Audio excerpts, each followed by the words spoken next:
True fatness is a state of mind.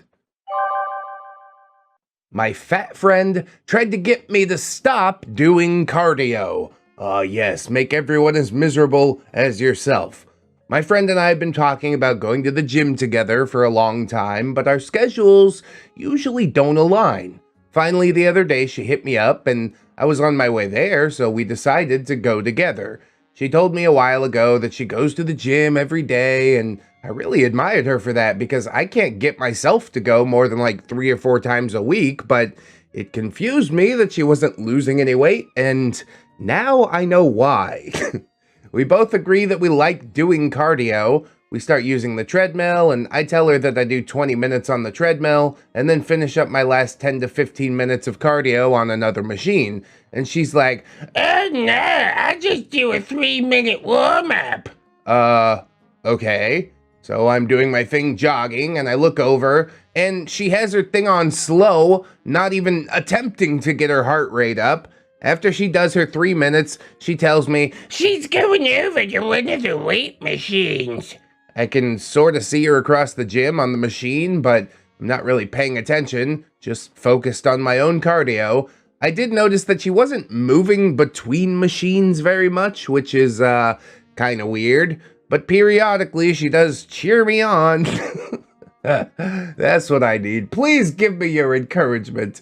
After about 15 minutes, she comes over to talk. At the 15-minute mark, I start to struggle. This is when I always start wanting to give up. I'm sweaty and red and breathing hard, so she tells me to get off the machine, that I've clearly had enough, and now I'm pushing too hard. I tell her that I do 30 minutes of cardio every time I come to the gym. Convo ended pretty quickly, but she spent the next few minutes just standing around on her phone. Awkward. When I finish, I go back over to her, and she is still on the same weight machine, and she's just sitting there now on her phone. I use the machine next to her, go weigh myself, get some water, come back. Guess what? She's still sitting on her phone. So now I understand why she wasn't switching machines while I was doing cardio. She was just sitting on that phone most of the time. I invite her to come to the leg machines with me. Again, she spends a couple minutes looking at her phone before using the machine. Then she does a few crunches while I finish legs, and we're done for the day. Thank God. TLDR, spent an hour at a gym with a fat friend. She spent most of her time on her phone, maybe 15 to 20 minutes doing a workout. She saw me struggling doing cardio and thought that was bad and told me to quit at the halfway point. I told her no. Classic fat logic. Thinks being in the gym is enough. I guess she wasn't technically lying. She's in the gym every day. She's just not doing anything inside the gym. That's really weird. I don't understand what you're expecting to happen. The fat just starts sloughing off because you stand in a certain building? No. Put your work in. Do some time on the treadmill. You're gonna be okay. Yes, it's hard, but anything worth having is. OP does have another post, so I'm curious to see what that's all about. We'll head over there right now. Aerobics class run by a morbidly obese woman. Oh, God. I'm all for fat people going to the gym. You know, I probably shouldn't knock this woman because it does seem like she's trying to better herself. I don't know if she's in a position to teach other people, but we'll see. Okay, so this isn't much of a story, but I don't know where else to vent. The only gym in my area is pretty expensive, and they offer very few classes. I was thinking about doing a cardio class, so I peeked in on a class, and the instructor was like 100 pounds overweight, and of course, so is almost everyone in the class. It looked like no one was even sweating. What the hell is this? How is this woman remotely qualified to lead a fitness class? What's so annoying is that I pay a lot for this gym, and this is like the only class that they have that day. It's not like they offer different intensity levels for different fitness levels.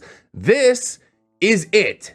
When I complained about this somewhere else, a person told me, sounds like a bunch of people trying to better themselves, as if my problem is fat people at the gym. My problem is that they're being ripped off, and so am I. They're not improving their lives taking cues from this woman. What a freaking joke. I hate how normalized obesity's become in the last decade. I recently lost 20 pounds, no thanks to this sick society. Now this is one of those that I do have to disagree with. I presume that those people are excited to go to that cardio class because they have an instructor that they know won't drive them too hard, you know? I am sorry that a beginner cardio class is all that they offer, and OP's not happy with that. But like we saw in the previous post, she's perfectly capable of going and running on the treadmill. These people might be too heavy to do that, you know? How can you say objectively that they're not improving their lives? Like, they are at the gym, they're doing more than sitting on a phone. Something is happening. Whatever it is that's happening might not be up to OP's standards.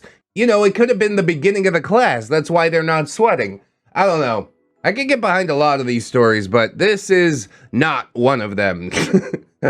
I also lost 20 pounds over the last couple of months. Been doing my walks at night. However, that doesn't really give you the right to disparage anybody else if they're making the steps to improve themselves. Whatever, I guess we'll see how the next set of stories go, so let's get over there right now. I did a bad thing, guys. Uh-oh. Okay, quick backstory. Blah, blah, blah. Been losing lots of weight, losing Hamplanet status, and becoming mini moon on my way to true fitness. As I've mentioned in other submissions, I don't like drawing attention to what I've lost so far because people get defensive or uncomfortable around me. Mostly they start justifying their food choices. Sometimes, when it's really bad, people will get downright spiteful and start acting as though I'm the one that's doing something wrong. This is the first time that an all-out fight has occurred, and I blame you, Fat People Stories.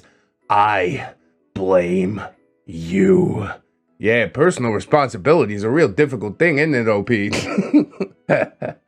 On Saturday, I went for a rare night out with the hubby to a friend's house for some drinks. It's always a big occasion when this happens. We got a couple of young kids, and it isn't always easy to find a sitter or arrange a sleepover. Plus, we're kinda homebodies. Everything's going well until one of our friends shows up. He's cool, but his girlfriend is not.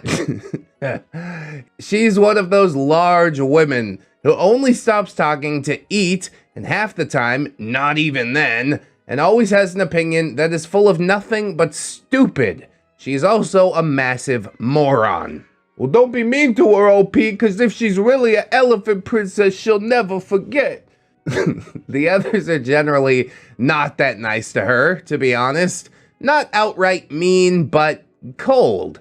I've always gone out of my way to try and be nice to her because I think their treatment of her is kind of messed up.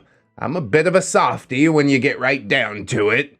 It is a hard call to make. If they're treating her that way because of how she looks, then that's one thing. But I really think that it's because of how she acts. Like, everybody can see that she's just got her dumb opinions in her mouth full of food, you know?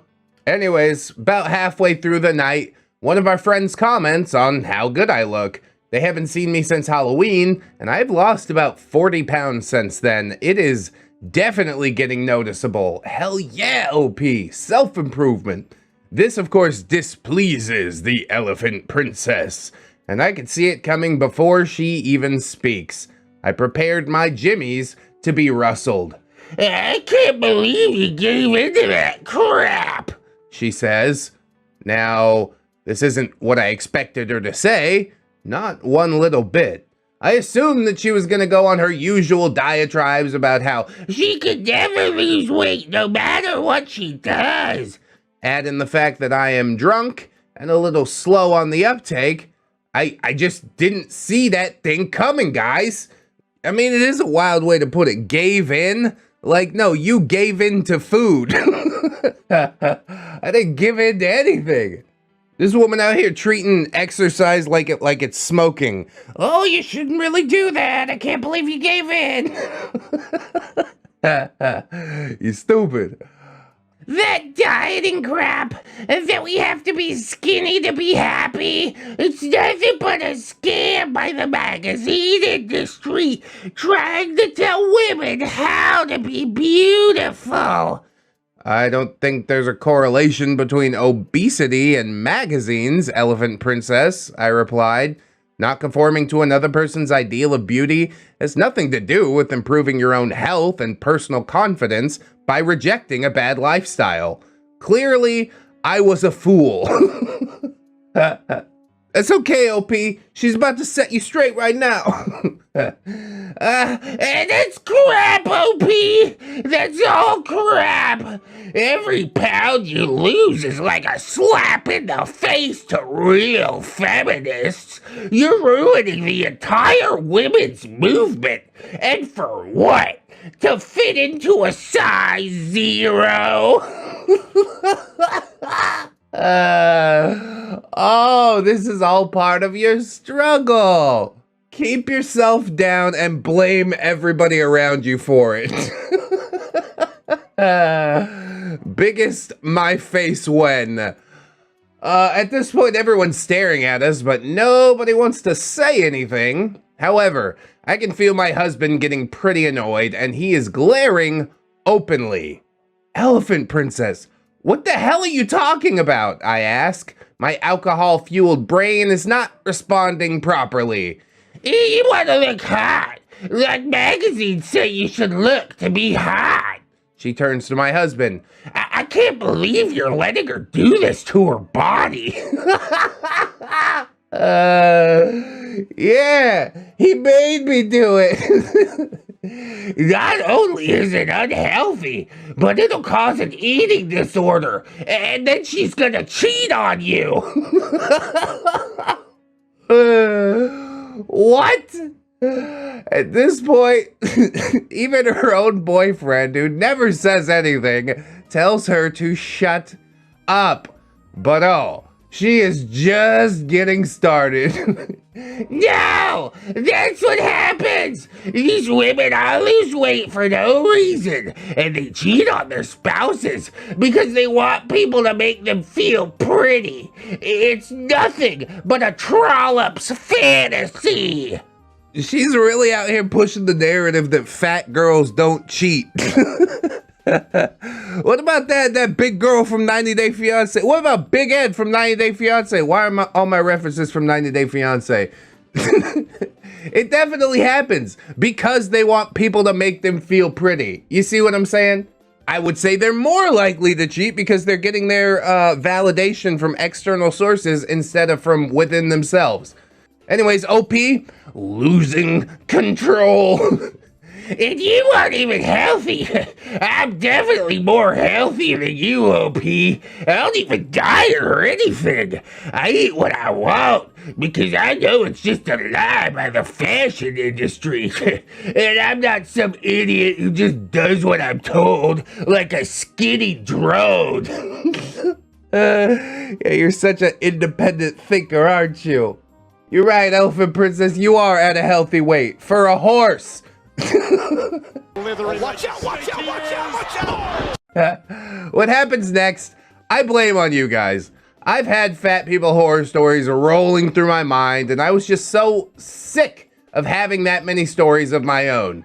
I was sick of the fat logic, the invalidation of the work that I had done, the questioning of my methods and motives, the fact that so many people feel the right to comment on my life choices, and I had just had it.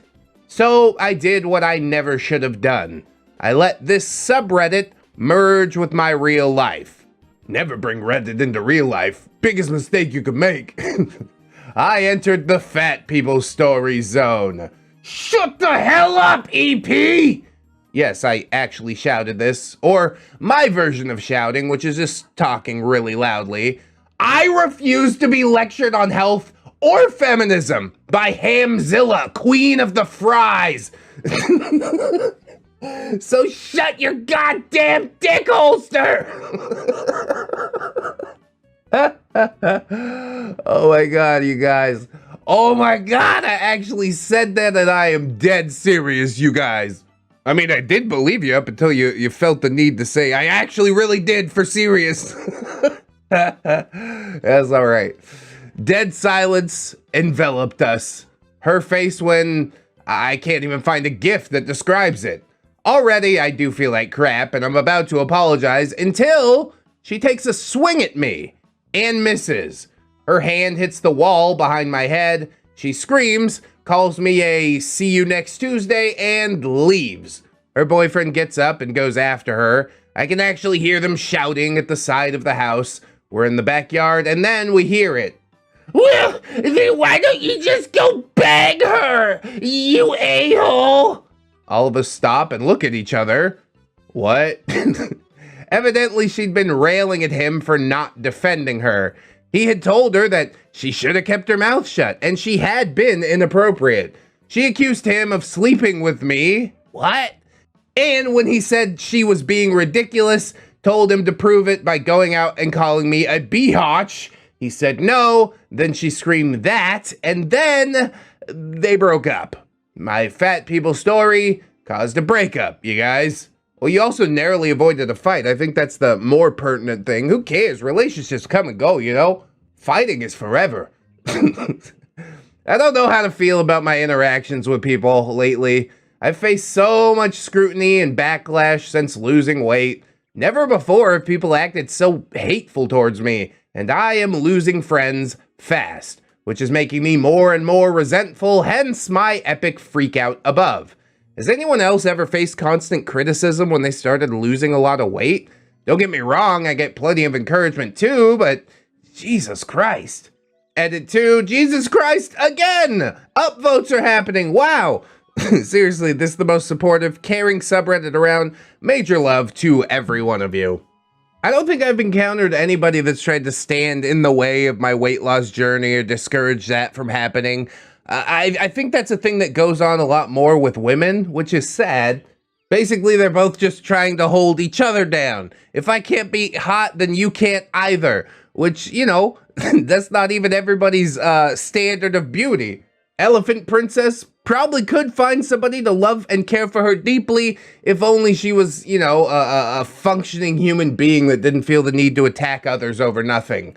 I think that's ridiculous. If you do need some support getting yoked, hey, your friend Red is over here. We got a fitness channel in the Discord as well.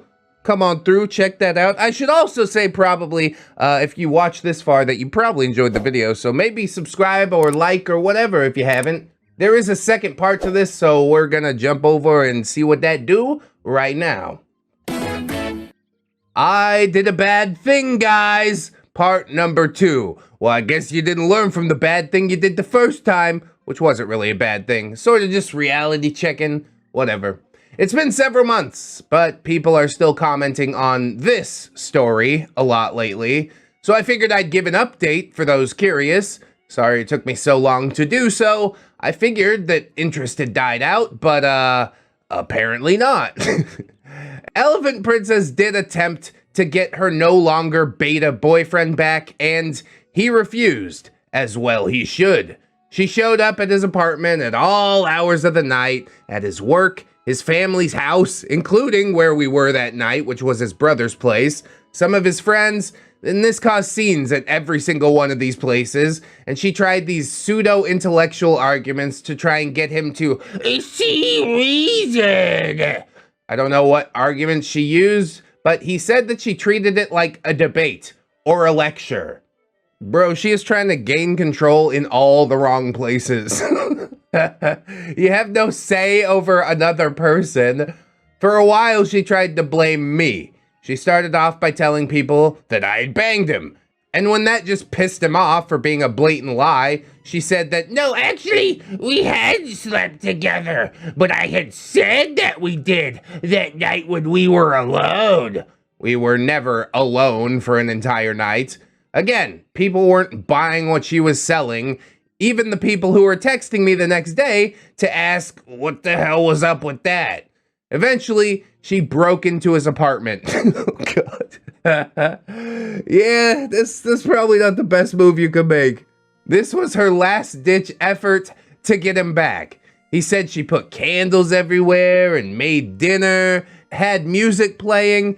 He had walked through the door and nearly crapped himself because he thought some crazed madman was about to assault him in the most romantic way possible. Until Elephant Princess came walking out of the kitchen, looking like Betty Crocker's much fatter sister in an apron, telling him that she done all of that for him, so now he had to give her a chance. You realize you didn't do this kind of stuff even once when we were together? Get out of my house.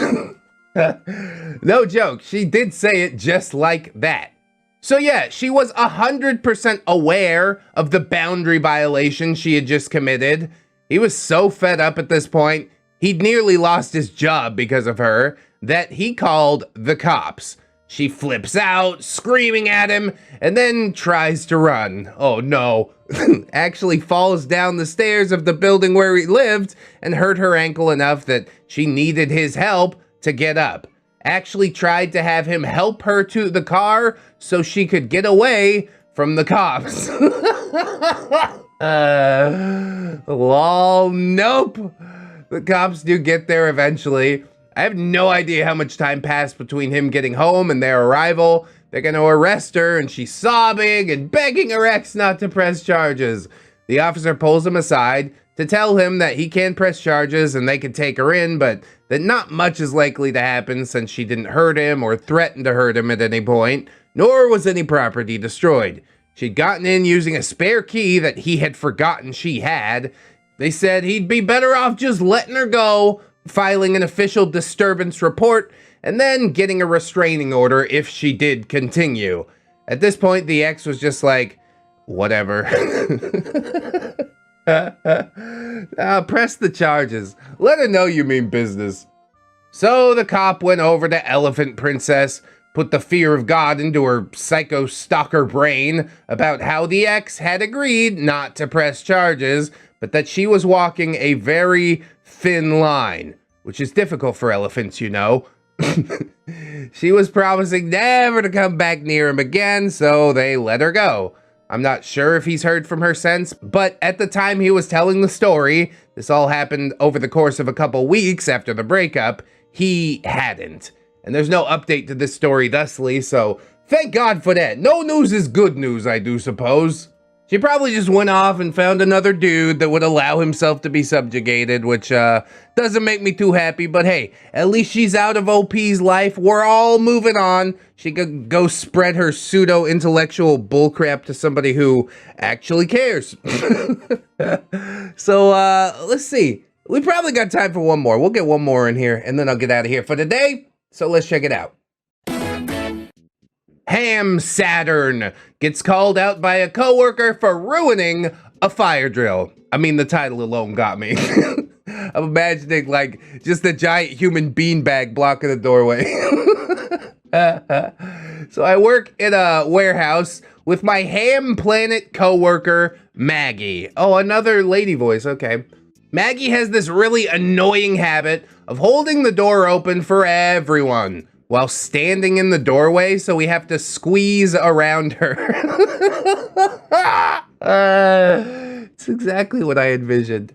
And not just for one person, but after every break, she waits there, holding the door until everyone else is back on the floor. People deliberately take different routes back to their workstation so they can avoid getting anywhere near her and her formidable stench. Oh, she's full Neckbeard status, dude. This last Friday, we had our annual fire drill. Nothing complicated. They sound off the fire alarm and we walk out the door, go to our meetup point in the parking lot while the GM times us. I don't know why he's got such a bee in his bonnet about it, but the GM is gung-ho about improving our evacuation time every year. It's only like a minute. See, everybody always wonders why until there's a fire. They're like, hey, everybody lived. I guess because we had a plan that we practiced 500 times. Plus, it gets you out of work for a little bit. That's probably the most appealing part to me. So the fire alarm goes off and we're like, yeah, free break time. And we head for the fire door. Lo and behold, Maggie just happened to be there, putting stuff in the cart by the door, and she decides to hold the door open for everyone. Creating a bottleneck of people trying to push past her gigantic butt. Eventually, we all get outside and get our head count on and then head back inside. Not 10 minutes later, the GM comes into our department and gathers us around, asking, Guys, what happened? We went from 1 minute and 5 seconds last year to almost 2 minutes. What's the story? Our young worker, Marvin, has Asperger's, which we know because on his first day he handed us all a piece of paper explaining to us that he has Asperger's, and he summed up what the condition entails and asked for our understanding and apologized in advance for any inappropriate reactions on his part in the future and how we should let him know. Kind of like how the Joker carried cards to give out when he would start laughing uncontrollably. Marvin's a great kid, works hard, and his condition hasn't really been an issue until Friday. As soon as the GM asks why we were so slow in getting out, Marvin points at Maggie and says, her big butt was getting in the way.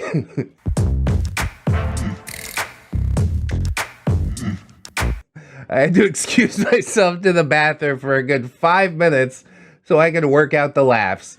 It was a great day. And honestly, it probably is for the best, you know? She thinks she's doing a nice thing. Like, I can't bag on Maggie too much. Marvin might have been a little harsh, you know, informing her butt was in the way, but I mean, it legitimately was. Maybe we need to show her how to hold the door properly if she's so adamant on being a door woman, door person, whatever. We all wanted to witness the return of the cat girls, but not like this. Not like this. Crazy cat ham roommate. I recently moved in with this girl. She seems nice enough at first, is maybe 220 pounds, says she used to weigh 100 pounds heavier, but that she's at a major weight stall right now due to some mental health reasons. I'm not here to make fun of her mental health at all, though it might come into the story at some point. Anyway, the first full day that I spent with her was an experience, to say the least. She starts off the day by chugging a cup of coffee. Her mug looks like it holds 18 ounces, but because I've been in the kitchen while she's pouring it, it looks like about 1/4 of a cup of creamer goes into each cup of coffee, and she drinks about 3 to 4 cups a day. So that's about 480 calories of coffee creamer before her day even really starts. 500 calories, it's breakfast, it's fine. Then she walks laps around the house for 20 minutes. So this is cool. We talked about it, and she says she walks like 10,000 to 12,000 steps in a day. Nice. I was impressed. She's got some health issues, and maybe she actually is heading down the right track, but I'm not 100% sure.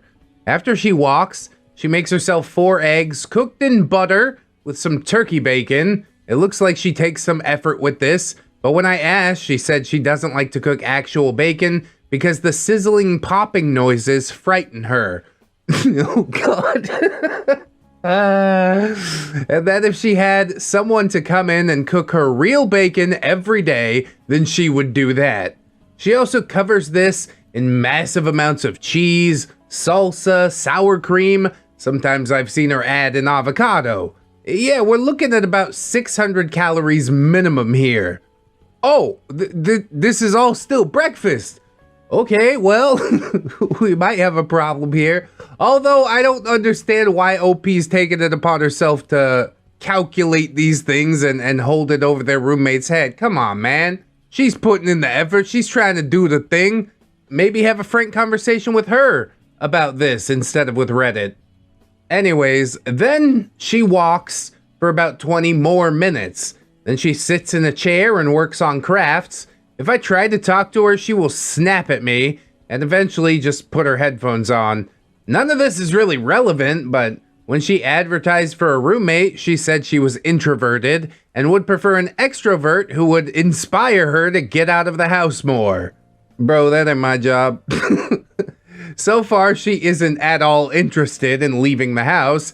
Instead, she has a friend that comes to drag her to her medical appointments and bring her groceries, which that is a whole other tale in itself.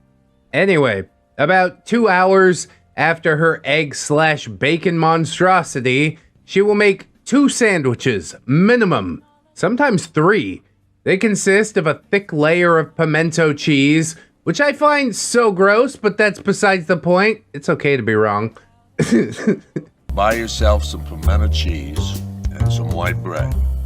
Then she adds slices of cheese to this slice of cheese, and then a massive slice of this really expensive roast beef. I only know it's expensive because she informed me that if I touched even 1 slice, she would sue me. Slash, I forgot to mention, she talks really violently when she does talk to me at all. Well, I don't like that none too much. She going on the naughty list.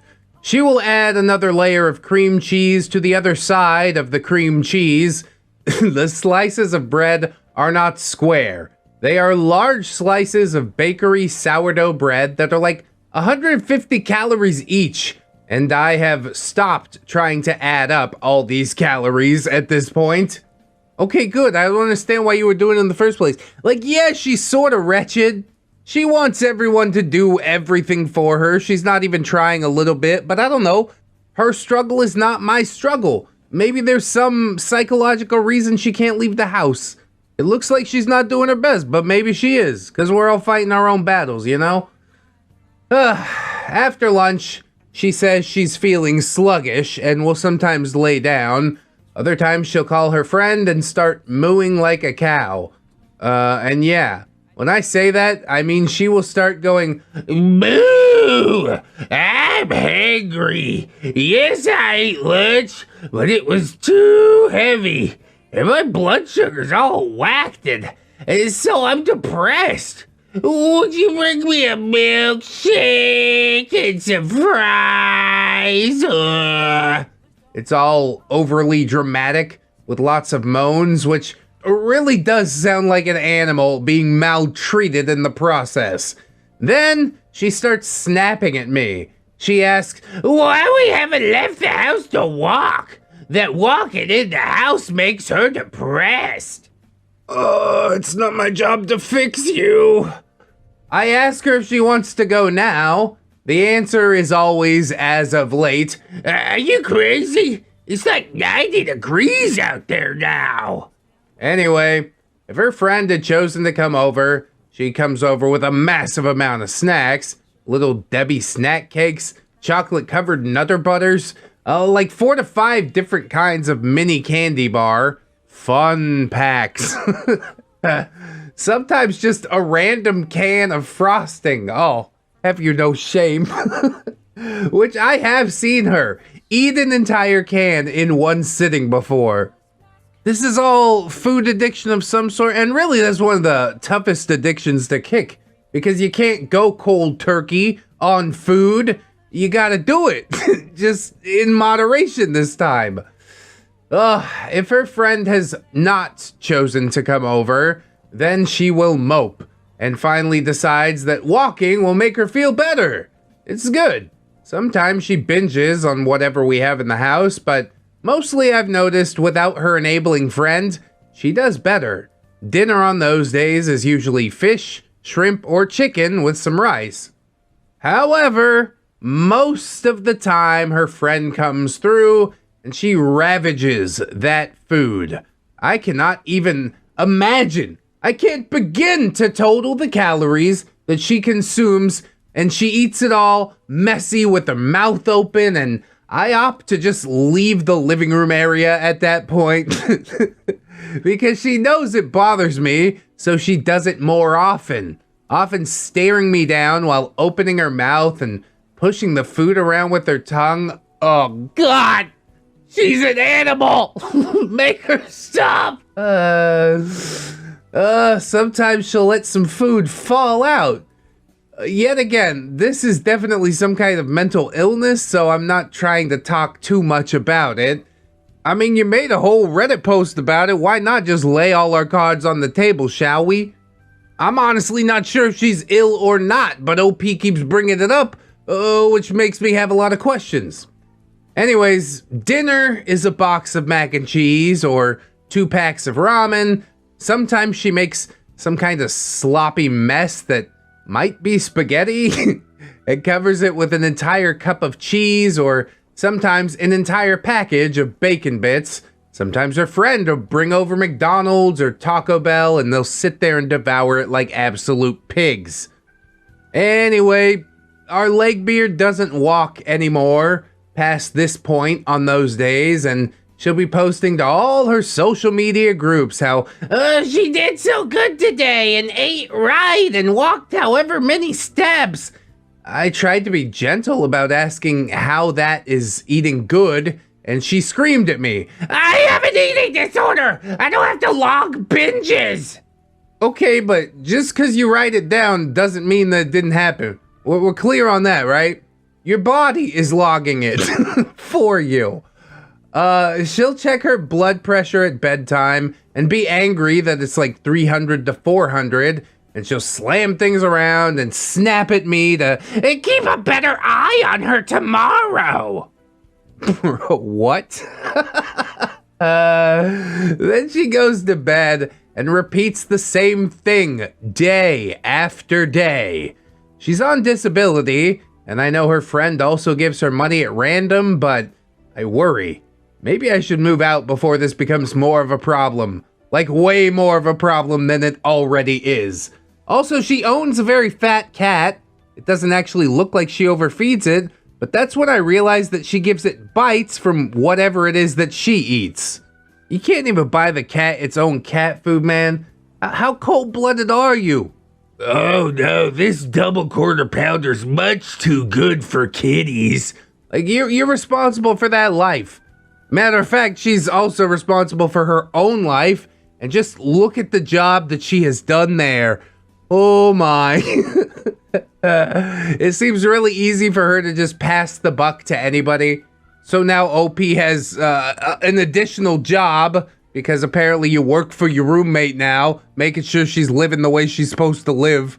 This is just madness. And then there's also the fact that I was almost tricked by this cat ham, by her doing her walking and stuff, and I'm almost like, yeah, I don't understand why OP's coming in so hard on her.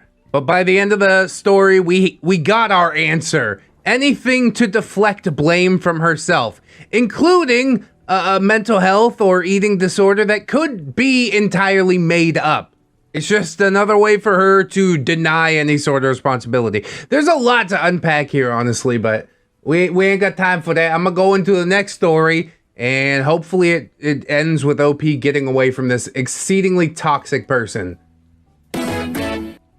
Crazy Cat Ham has my cake, and one of her personalities eats it. Oh god, it's one of those fake disorder cringe pretend you have DID and you're a system people. TikTok really has just been cancer for stuff like that, but you should still follow me over there if you use it. And subscribe on the video if you're enjoying yourself so far. So, I'm sorry that I'm unable to reply to individual people from my previous story, but to answer some things, no, I can't move until the end of May 2022. Until then, y'all are stuck with me. There's been no update post since then. It's a little bit sus, honestly. But whatever. So, someday in the first week that I moved in, I came home with a special piece of cake. Usually, this kind of lemon cake is gone within minutes of them putting the pieces out at our bakery. But this day, I snagged one. It was not a very big piece of cake, but it cost me $5 for a small slice of lemon cake filled with lemon curd. $5, bro? I'm in the wrong business for real. You're selling like $80 cakes. So when I brought this cake home, my cat ham roommate was deep in thought, typing something on her computer. I set the cake on the counter and rushed to go pee, intending to put that cake in the fridge directly after, but you know how it is. When you gotta go, you gotta go. Bring the cake with you. Eat it in the bathroom. That's what my lizard brain tells me. When I came out of the bathroom, she was in the kitchen, kinda wandering around the counter, licking her lips and obviously drooling. Yeah, crazy cat ham. I snagged one of those cake slices. I haven't had one in months, and they are just delightful. I was not trying to be snarky at all, even though she would still stomp her foot and assert that my words were rude. Whatever, dude. It's your life. You perceive it how you want to perceive it, right? She then informed me that I'd better eat it now because if I didn't, it would be gone and it wouldn't even be her fault. I asked how that would be possible, and she began to go on a long story about her childhood trauma and how her mind had split into many parts, and all of them were children except for her. And those kids, well, they ate everything in sight. It's why she was still so fat despite walking so much, because they force her to eat all this stuff. Oh my god, this is the heaviest amount of copium I've ever seen. Scientifically significant levels of disconnect here. At this point, I noticed at the top of the trash was a cupcake box. Now these cupcakes are not special like my cake. They are cheap bakery cake covered in over a cup's worth of frosting, and it's not even good frosting, just straight up sugary land. Her friend must have brought it to her. Also, when I looked a little closer, I saw traces of lime green frosting on the side of her cheek that she seemed to have missed. I mean, okay, yeah, she had a cupcake before, but that doesn't mean she still isn't gonna eat the cake because the kids made her do it. You're not thinking about the kids, OP, that make her do this stuff. It's not her fault. It's never been her fault. How could it possibly be her fault? OP says, I'm sorry, Crazy Cat Ham, but this is my cake. And if you eat it, I will be very upset. In fact, if you can hold out and not eat it, I might share a bite of it with you. But if you eat it, I will be really upset. It's not a very convincing argument, honestly, especially if we throw food addiction into the mix. Like, I do believe she legitimately has a food addiction, but the DID thing, that's just like a bridge too far. Another way to cast blame away from yourself. And also, simultaneously, you're cheapening this disorder that people that live with would do anything to get rid of. Anyway, how was I already talking to her like she was my child or a dog that I was trying to train is beyond me. I'm simply too nice of a person. Anyway, we have a few more words. I put the cake in the fridge and go to take a nap. Hey, pro tip for life, if you're a nice person, you generally don't need to say it. It should be displayed through the actions of the story. Now, truth be told, I knew my cake would be gone when I woke up. I felt it deep in my bones. I was honestly prepared and sad that I had been too full from lunch to eat it just then. However, what I was not prepared for was some childish drawing on the whiteboard of the fridge. It's there for us to write down things that we're out of, or if we borrowed something small of the others. But today, there's a stick figure with pigtails eating my cake drawn on there. I thought it might say sorry, but instead it reads, "You suck," under it. How mature. Dude, I know it's just a piece of cake, but the principle here. It is time to plan for vengeance. It's time to prepare for war. OP rubs her eyes sleepily and shrugs. Next time, and there would be a next time, I would eat it in the car before even walking in the door. Or if you really do have to walk in the door with it, maybe you just put something in there. Hot sauce, X-Lax, motor oil, moose pea. It's whatever you want to do. I warned you I would eat it. She said it, almost gleefully, with a smirk on her crumb-covered lips, as if she had left the evidence there on purpose. I can't resist sugar. And then she walked me into the kitchen and force-fed it to me. I didn't even get to enjoy it, really. She practically made me choke on it. Well, I guess she didn't do her job well enough. Sarcasm. Yeah, but maybe not sarcasm. I was thinking the same thing. I hope you do. There are many future times on this because she has access to the whole house, and when I bought a lockbox for the fridge, she threw the whole thing out because I was quote-unquote taunting her. Can a landlord legally refuse to put a lock on my door when hers has one? Anyone in Oregon looking for a roommate? I'm honestly just relieved for a space to write all this down, so thank you for giving me that. Well, I do hope things have improved for you in the years since, OP. This is absolute madness. I was prepared for some Tom and Jerry shenanigans style hijinks, but it didn't happen. OP went dark after these two posts, though I do think that they are rather interesting posts. There's a lot to unpack here with this Neckbeard. Do I think she's ever going to self-reflect and wake up to her actions? No, unfortunately I don't. This Neckbeard's surrounded by enablers, and that even includes OP in a way.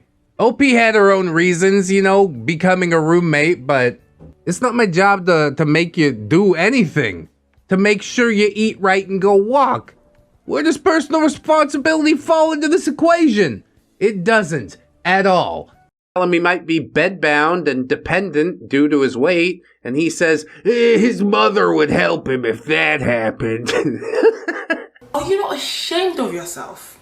Are you not embarrassed? This is really embarrassing. This story is titled All You Can Eat Nightmare Couple. No, I don't think I'm hungry anymore. I don't want to eat any of that. I have to start this off by saying I'm not a writer. I'm just a regular person with a story to share that I think fits on this sub. Please excuse me if my way of writing isn't up to par with a lot of the stories here. Well, you're typing in complete sentences, and as far as I'm concerned, that's a good start. This story comes from a job that I had a few years ago. I was a server at an all-you-can-eat Mongolian grill-type restaurant. Lit, sounds lit, yeah.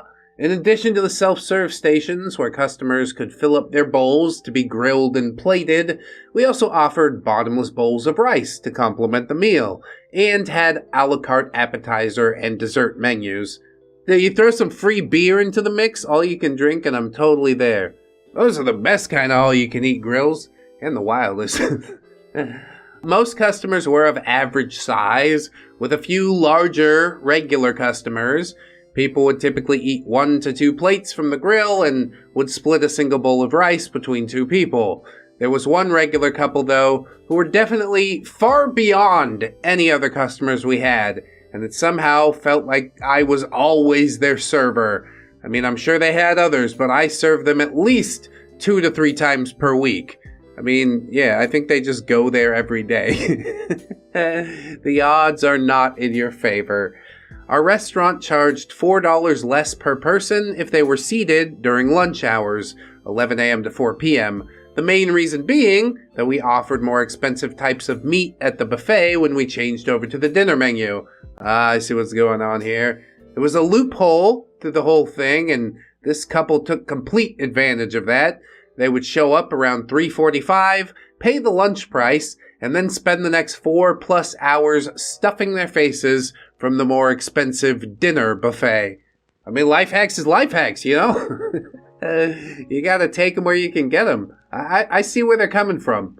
I wouldn't say go in there and be a disgusting pig every single day of the week, but when you do decide to go there, once, twice a month, maybe you do the hack.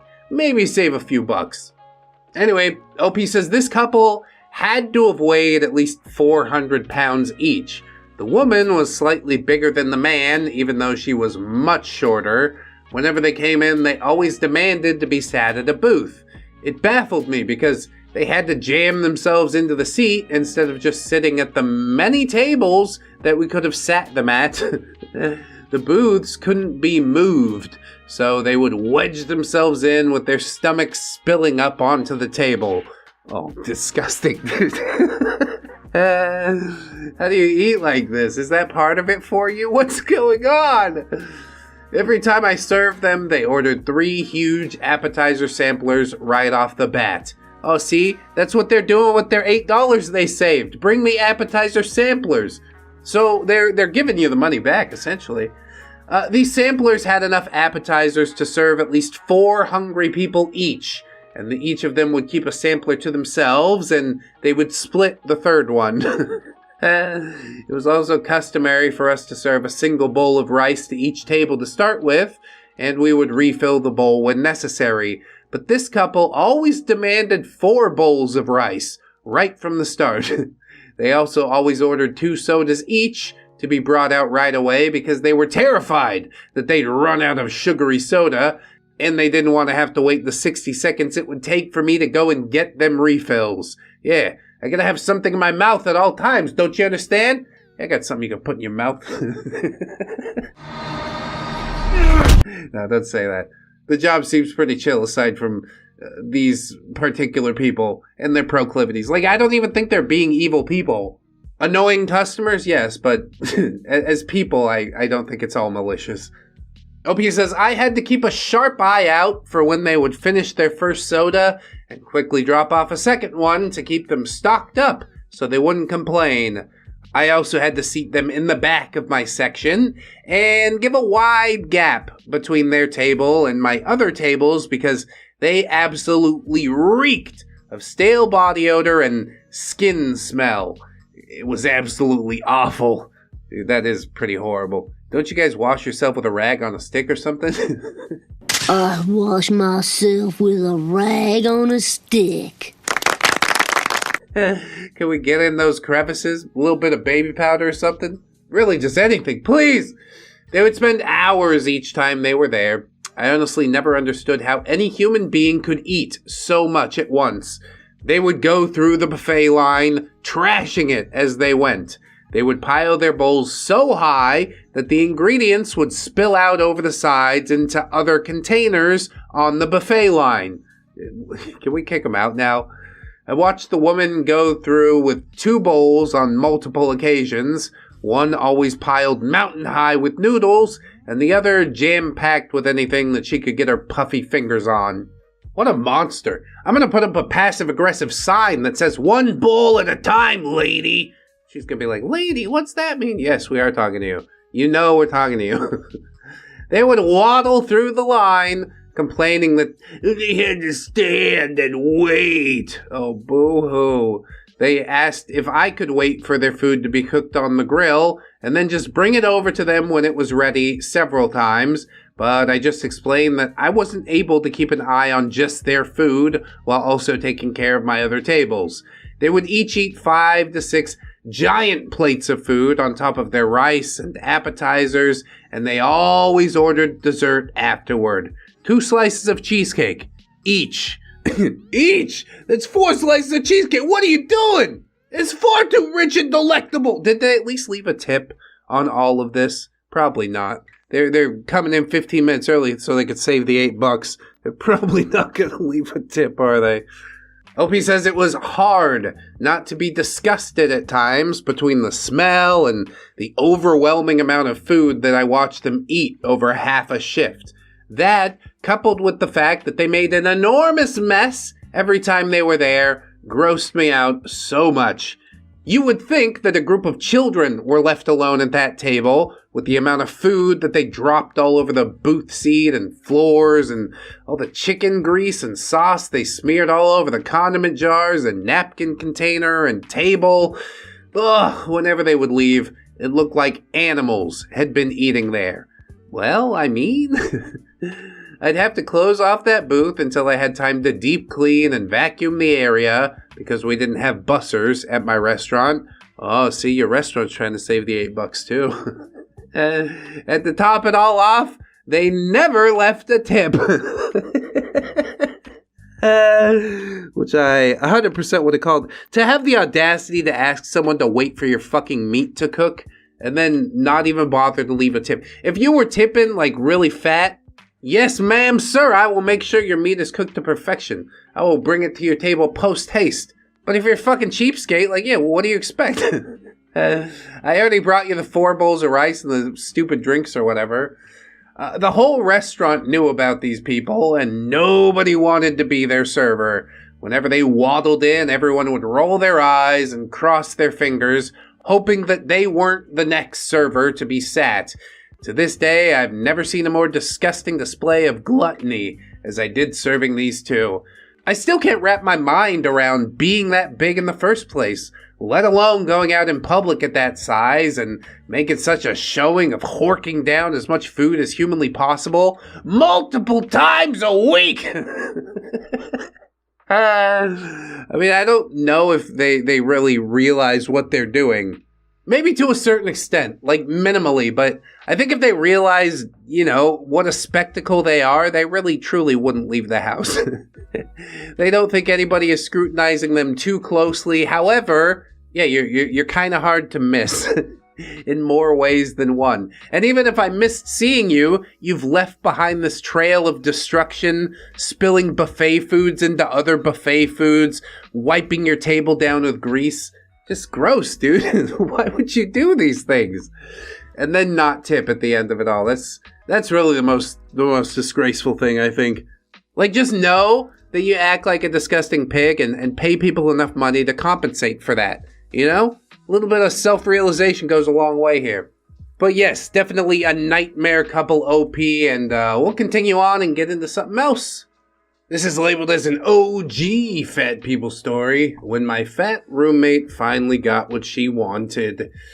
This is another hilarious OG fat people story with a satisfying ending. It was originally written by a now deleted user, and this is the original post. I hope lost and new Redditors will get to enjoy this story. And that was posted 11 years ago. This definitely counts as necromancy, but I don't know, I'm sort of into it.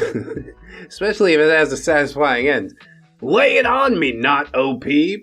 When my fat roommate finally got what she wanted. Back when I was 15, I had to attend boarding school. My roommate was an obese girl, almost 240 pounds, also 15 years old.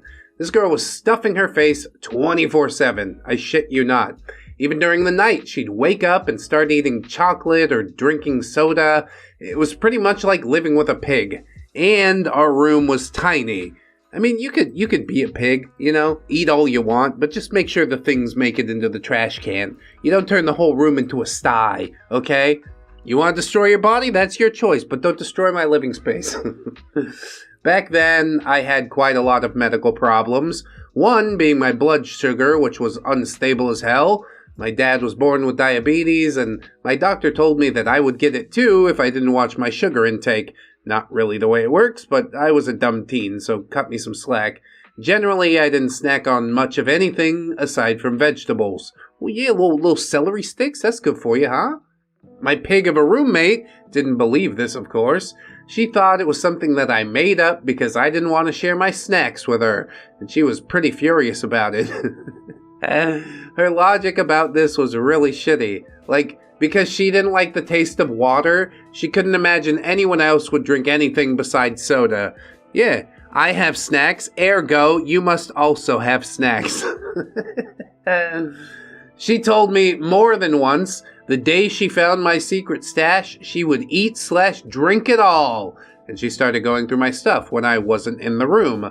About 4 months in, I had to do a project in biology about plants, but unfortunately I was pretty clueless about how to even keep a plant alive. During the following weekend, I asked my plant-loving mother about it, and she told me that I should love it and water it and give it some fertilizer. Yeah, also actual sunshine, but yeah, all those things. At the time, she made her own fertilizer and told me she would pour some into a bottle and put it in my bag so I could use it on my own plant. Sunday evening, I had forgotten everything about it, and when I arrived back at the boarding school, I tossed the bag on my bed and went to the bathroom to do my business and take a shower. When I get back to my room, I found Miss Piggy, my lovely roommate, vomiting all over the floor. Oops. On the floor laid the empty soda bottle from my bag. I'd forgotten all about it. Turns out she had raided my bag the moment that I was out of the room. When she found the soda bottle, she apparently tried to drink it, thinking it was an ordinary soda that I was hiding from her. Yes, this fluorescent acid green soda. It must be Mountain Dew. Like, some of those chemical fertilizers can really fuck you up. That's not great. OP says not only did she get punished because she had finally been caught stealing red-handed, and she had to clean up that mess herself, she was also sent home shortly after because she kept telling everybody that I had tried to poison her. I mean, you really did do this to yourself. Where does personal responsibility fall into this equation? That is what I ask you. About a month later, I asked my mom what exactly the ingredients of her fertilizer consisted of, and she told me that it's basically just wet horse manure mixed with boiled, germ-free water. Oh, yeah, that can't kill you. Probably doesn't taste great, but I don't think it's gonna kill you. TLDR, greedy roommate thinks that I'm hiding snacks from her and gets angry, drinks fertilizer because she confuses it for soda. Yes, this murky brown soda that smells like horse shit. And she drank the entire bottle before it even registered? My God. That girl can chug a lug. She thought it was a chocolate milk. That's what it is. Even though horse shit's more like greenish brown. Whatever. Delicious alfalfa soda. That sounds like just desserts to me. And then she sits up from her hospital bed like, just desserts? No, it's not what I meant. Lay back down. Nobody's talking to you. Anyway, we got time for more stories. Let's do it. That one was rather satisfying. This story is titled, My Obese Ex-Husband is Driving Me Mad. I mean, I'm sure he could do that even if he wasn't obese, but yeah, it's just like, cherry on top. I won't have the financial means to move out until June, and I'm currently forced to cohabitate with him. He's morbidly obese and has been failing to lose weight for years now. He has mobility issues as a result of his weight. He's had more potential wake-up calls than someone clever would need to turn things around. Almost lost a toe due to infection. I suspect it became this bad due to undiagnosed diabetes. He needs a CPAP because he has sleep apnea. He can't wipe properly, has broken a chair during a family gathering, and still, he does not change. It seems like he's determined to fail. And at a certain point, you just have to let him. I can't hold you up anymore. You're like 600 pounds. You are super morbidly obese. He says, I am actually disabled myself, hypermobile Ehlers-Danlos syndrome, but I have to be his caregiver whenever he's home. Yeah, sickness and health is like a hell of a thing. It's really easy to promise when both of you guys are healthy. But when one starts to fail, or both starts to fail, and even the failing one has to hold up the other one that's failing more, God. At a certain point, maybe you do have to, think of yourself and your own needs. Realize it's not a two-way street anymore and get the hell out. I hate to see it, but also I get where you're coming from. He has started to struggle with hygiene and self-care, and everyone in his family expects me to do it all for him as long as we live together. No, you like I said, rag on a stick, okay? Get the crevices, you're gonna be alright, maybe. The condition that I have is painful and exhausting, but I still have to wait on him hand and foot. And that means having to pick up his dirty clothes wherever he feels like leaving them and clean the skid marks that he leaves in his pants. He's also ungrateful as hell and verbally maltreats me. He mocks the way that I talk and the way that I sign. I am deaf. Dude, that's no respect at all. You're fucking making me angry. Yes, you need to get up and out. That's so bad. Find someone who will appreciate you and your sacrifices, please, for God's sake. OP says, I wish letting him stew in his filth and deal with his mess himself was an option, but we have young kids together and they don't deserve to live in a dirty home. Yeah, it's always for the children, isn't it? But it seems like you're bearing a whole lot of this burden all by yourself. When I complain about his behavior, he either says he'll make efforts and then proceeds to do nothing, or tells me that I should have more empathy and realize how hard it is for him. Keeping in mind that I also have mobility issues and pain, and he doesn't care about that at all, this is the type of comment that drives me crazy, especially as his issues could be fixed by weight loss, while mine are due to a condition that I can't change. It's gotta be really frustrating to stand by and witness that every single day. I've tried a lot of different ways to reason with him, but every time something requires effort on his part, he gives up before ever even giving it a try. Yeah, that's been the theme for his life, apparently. I tell him that he isn't a good example for our kids. Truth. And he tells me that the kids didn't ask for a disabled mom either. What? But you understand that one condition is fixable, right? That's yours. When I tell him that he could die young, he says that his grandfather's just as fat as him, and he's still alive, which is true. No shade to his grandpa, who was a genuinely nice person. Yeah, I think we all want to get old and fat and happy. But I'll tell you that most old people you see, they're not gigantic porkers, are they? Are they? I also tell him that he will have a hard time dating looking the way he does. And he says, he doesn't care if he remains single. Yeah, he doesn't care about much of anything, truly. I tell him he might be bedbound and dependent due to his weight. And he says, his mother would help him if that happened. Are you not ashamed of yourself? Are you not embarrassed? This is really embarrassing. And now we really get down to the root of it, don't we? Little mommy's boy waiting for mommy to come and bail him out. How about you just try not being a disgusting monster? See how it feels, you know? It does feel better. When she's too old, then our kids will take care of him instead. Yeah, right. The kids are not your retirement plan. I see that a lot. It's like, if your kids decide to take care of you, if they're able to, great. But probably they're going to grow up and lead their own lives. You need to have a plan aside from that. You have any money put aside? Any investments? No, we just turned it all into cheeseburgers and ate it? Well, fuck. This could be a difficult one. He says he has no problem being a burden to anyone in his life as long as he doesn't have to change. Wow, that really lays it down flat. Okay, well, go put him out behind the 7-Eleven in a cardboard box. You don't have to change, but you do have to beg for change.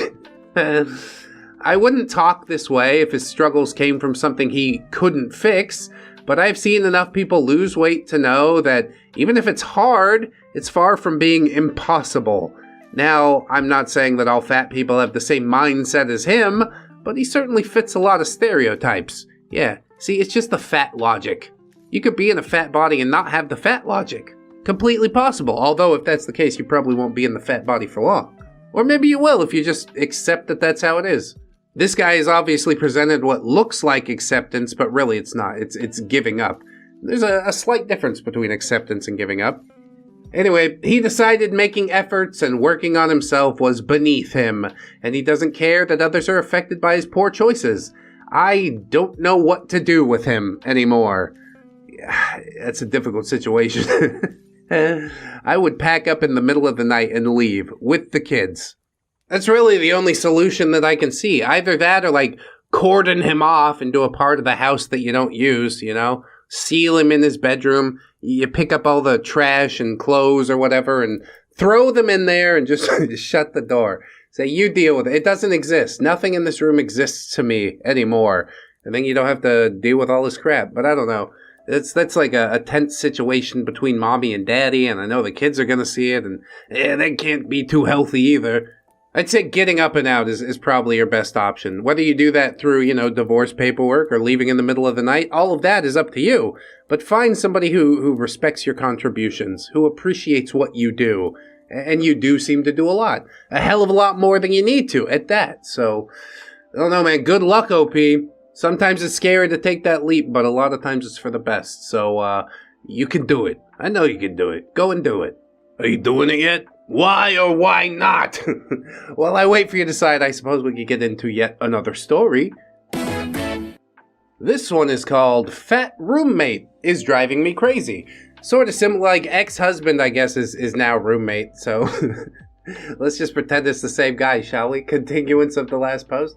Hello, everyone. I just wanted to talk about my little, or probably not that little experience with a fat roommate. Oh, not that little because they're fat. Got 'em. Bazinga.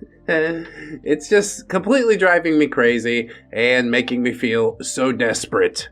That's okay. We all go through those times in life. We're here to help. And or, pass judgment. Whichever comes first. The thing is that I'm currently seasonally working in the US, I'm not American, in the hospitality industry.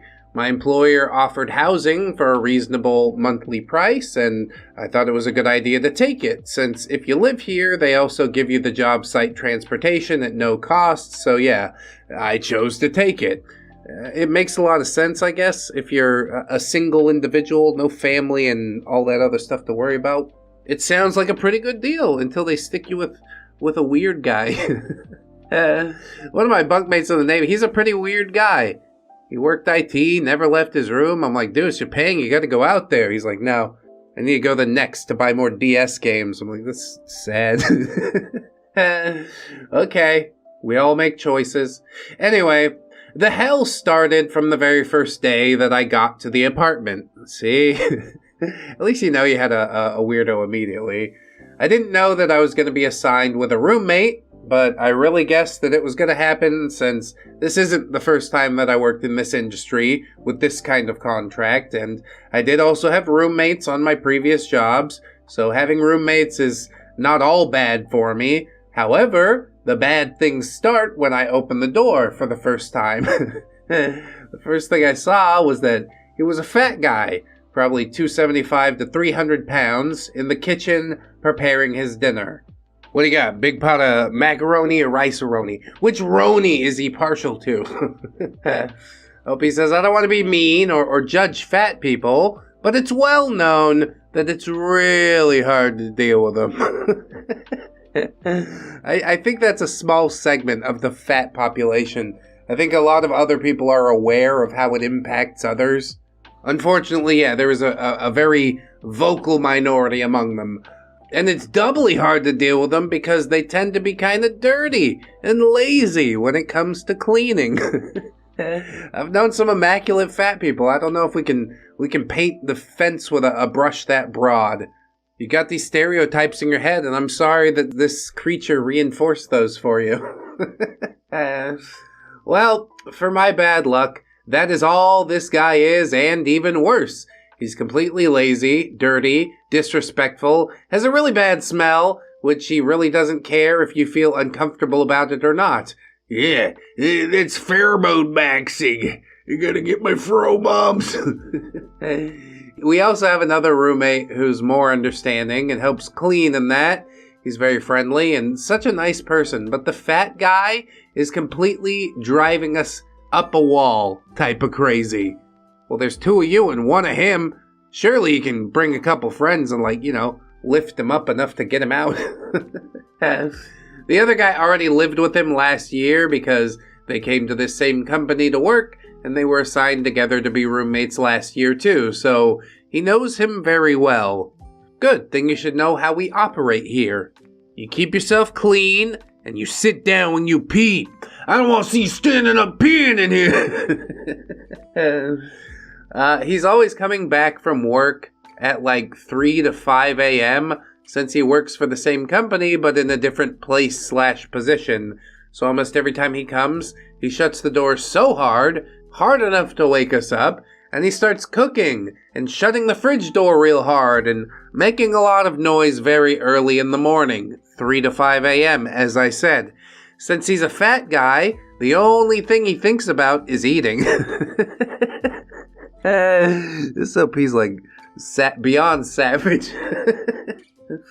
Even if we already told him to be more quiet and let us sleep, all he says is, I'm not gonna starve just 'cause you want to sleep. WTF, bro. I don't know, get an Egg McMuffin on your way home or something, huh? Why we gotta make a whole thing of it?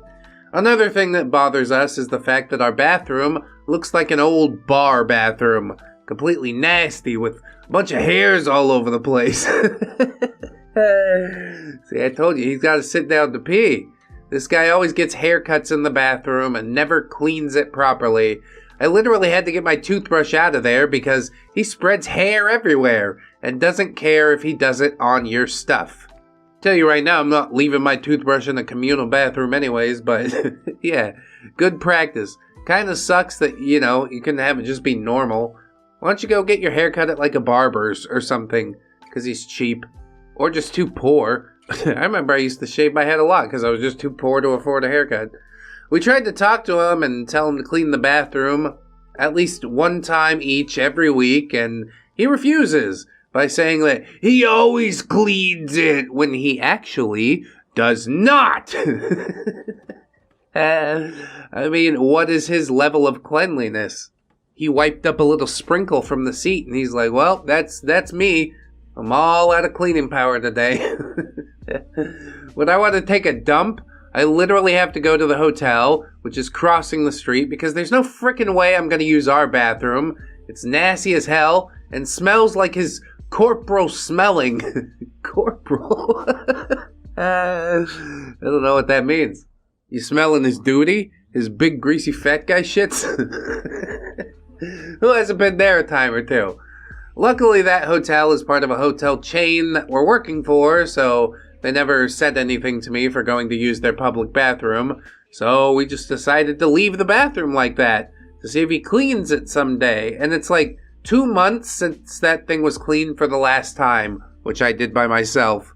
Well, good. At least you have another solution, you know? You take a little sink shower, pretend everything's normal. Why do you not just, like, report him to building management or something like that? This is housing provided by the employer, yes? So I'm sure that they would care if he was in there, you know, mucking things up. Our apartment is really small. It's a 1-bedroom apartment with a small kitchen in the middle, and then the living room, and me and the other guy are sleeping and have our beds in the living room, and he got the room for himself, alone. Good. Seal him in! We don't feel that bad for it, because there's no way in the world we're going to share the same room and sleep next to this fat guy, because he's always farting and burping. Also, his corporal and feet smell are disgusting. What is corporal? Oh, it's another way to say body odor. Well, I learned something today. I was thinking like coprolite, like dinosaur poops that are fossilized. Our beloved dinosaurs. When he's off, he some days doesn't even take a shower. Even when he has to go to work, he goes without ever taking a shower or brushing his teeth, so all of you could probably imagine how bad and dirty his room is because he never cleans it. So for us, living in the living room, we can feel the bad smell coming out of his room to the point that our clothes smell like him, or sometimes getting food smell because he's cooking and eating like 5 times a day. Well, this is just a fucking disaster. There needs to be a coup of some sort. Can we not retake the bedroom or something? Put him outside on the porch like a stinky old hound dog? OP says his routine is like this. Comes home from work at 4 a.m. just to cook. Gets up at 8:30 and cooks breakfast. Cooking lunch at 11:30. Cooking or getting snacks and coffee between 3 and 4. Cooking and having dinner at 7. Cooking his food to take to work at 8. And sometimes eating a second dinner.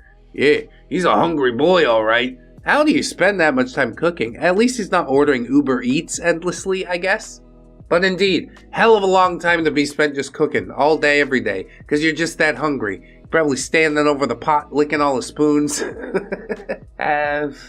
He's like, everything in his head turns around food and eating. He would never care, even if you're completely exhausted and want to sleep. He'd cook and make a lot of noise. And if you get mad and tell him to be quieter, he'd get mad and do it worse just on purpose. That's when you put a frying pan upside his head. That's what's really going to solve this. Looney Tunes hijinks that results in a light concussion. When he's not working or is at home, he leaves his freaking bedroom door open with his TV turned on with a high volume, talking on the phone or laughing so loud, and I feel like he does it on purpose, just to make us feel bad, and no matter what time it is, he still continues to do it. I mean, he works night shift, you know, he's got a bit of a weird schedule, but the least you could do with that is be respectful to your roommates, you know? Also, when it comes to the kitchen, he's never bought a single dish. He's never passed a rag over to clean the stove after cooking. Even the floor, he sometimes just leaves it with a bunch of food leftovers and never bothers to sweep it. Yeah, that's just a snack for later. We're all from the same country, and I tried to talk to him, but he always gets mad and then starts doing some more crazy and dumb shit just to keep bothering us. At a certain point, you're gonna have to fight it out. If building management won't do anything, then I just kick your ass every time this happens. Knock down, drag out, both of us are getting fired, but that's fine, because I saved the room for that one guy. He put up with you for an entire year. I'm fighting on his behalf.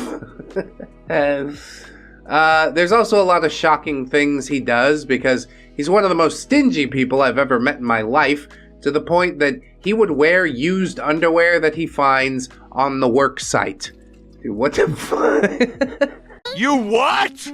Are they big enough? What's the deal with that? These got blow the elastic bands out of him, you know? I guess he doesn't mind the skid marks because they hang around his ankles anyway.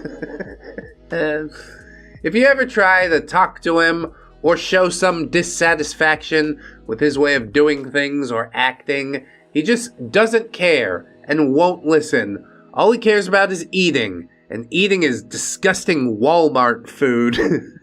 You don't like round meal, dude? It's a giant macaroni ball that's totally real. Eat your round meal. It's time for round meal. Macaroni and beef. Protein blasted. He just sits down inside his room and eats worse than a hungry stray dog. Doesn't even chew. Just destroys everything in 3 bites. I'm so sorry if I wrote a lot, but I really want to get all this shit out from inside me. This guy's got me so desperate now. It's been almost 4 months putting up with the situation, to the point of making me ask for an early departure back to my country, since I just can't stand living with him anymore. So I'm glad that this is going to be over in 2 weeks. Yeah, but you gave up the job. That sucks. He should give up the job. He's the walking disaster. Anyway, do yourself a favor. Never live or try to live with fat people, because their lives are a disaster. Again, maybe a little heavy-handed there, OP, but he's got the spirit, that's for sure. Updates. 2 days ago, that Hamplanet came back from work at 5 a.m. and slammed the door so hard like he did it on purpose. So I woke up and got to talking some shit, and he literally ran into his bedroom and did the same thing. I couldn't even go back to sleep, and I had to get up at 7 a.m. for work. I really got so mad and so done. So I went to the person in charge of housing and told her all the crap that he's been doing. I talked to another coworker who's a really nice person, and they told me that I should move in with them. So last night, I got an approval to move apartments, and I'm way better off living with real and respectful people. Why wouldn't you do that in the first place? Well, you let it go on for 4 months. It's like, oh, I don't want to be a Karen. Okay, but obviously this is affecting your quality of life. This is not shitting on a retail worker. This is speaking up in order to get the respect you deserve. I'm glad you finally did it, OP. I hope you didn't have to give up the job. Sadly, my other roommate that we had with that fat pig is having a real bad time right now and told me that he can't do it no more with that guy. So he's also going to report the same things and ask to be moved. Yeah, you didn't have to put up with it for a year either. Just let somebody know what's going on. Let somebody know it's unacceptable, because anybody with 2 brain cells to rub together would see that this is quite clearly unacceptable. Anyway, I hope not to see that pig in my life anymore. And I don't think he's going to get hired next year, because he already has all the fame for being lazy as hell at work. Nobody likes him. Nobody wants to live with him. Good. Management's going to see that eventually. They'll be like, okay, well, we need to get this guy the hell out of here. Bring in somebody that can at least pretend like they know what the hell is happening. It was a hot summer day, and I decided to treat my kids with a trip to the pool. I could show off my new bathing suit, special ordered to fit my waves. It's Respucia! I'm gonna show you how to go down a slide. It's a public pool by user Kigo the Wise. That's right, do whatever you want. It's a public pool. You want to pee in it, poop in it? Whatever. You're the one that has to swim in it.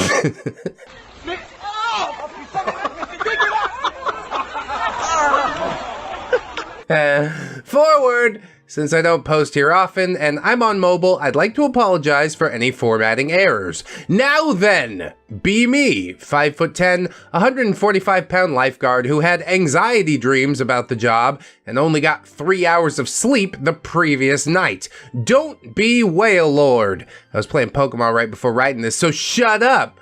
I'm not very good at guessing weight, but she was easily like 300 plus pounds. I get the feeling that this story doesn't end with hot whale lord on skitty action. It's like an ancient meme. As anyone who's worked as a lifeguard knows, the job not only amplifies your usually repressed hatred for certain types of people, it makes you hate groups that you never even thought about before. I think Clerks talked about that a little. Which customers do I hate? All of them. This turned out to be the perfect storm, as my metal and jimmies were to be tested. Start shift, watching lap lane / dive well, have diving board and middle lanes open to public instead of just lap swimming, which is policy. It's a boring, slow day so far. Looking forward to relaxing for 20 minutes before entering the realm of screaming, known as the lazy river. God, I do love a good lazy river ride. Best not to think about what's floating beside you in the lazy river, you know? Just stay on top of the inner tube and everything's gonna be fine. In walks, or rather waddles, a flock of flab, cackling the whole way. Oh no, .jpg. Fat kid comes up to my stand. Is the diving board open? OP. Yeah? Okay. So to clarify, the flock consisted of Mother Whale Lord, her 2 little whalemers, and her 2 equally fat friends. Oh good, nice day at the public pool with the kids, you know? Classy type of outing. I hope that kid goes on the diving board and has a real fun time. So far, OP not winning any points. Already he's tried to excuse his bad behavior by being like, look, I only slept 3 hours the night prior. Okay, that's your problem, isn't it? You have to make it everybody else's problem? Of course you do. You're the main character. You've been the main character this whole time. But I don't know, maybe they'll do something egregious. The little whalemers run, or rather speed waddle, towards the diving board. OP says, no running. Kids ignore me, like usual. Whatever, and not worth the effort. Yeah, great job guarding lives, lifeguard. Little fatties start jumping, waddling off the diving board. It's the usual stupid dive that kids do all the time, where they walk out while pretending to not be paying attention and then fall off. Piggies find it gut-bustingly funny, though whether or not their guts could handle any more busting is truly debatable. I've seen it all before.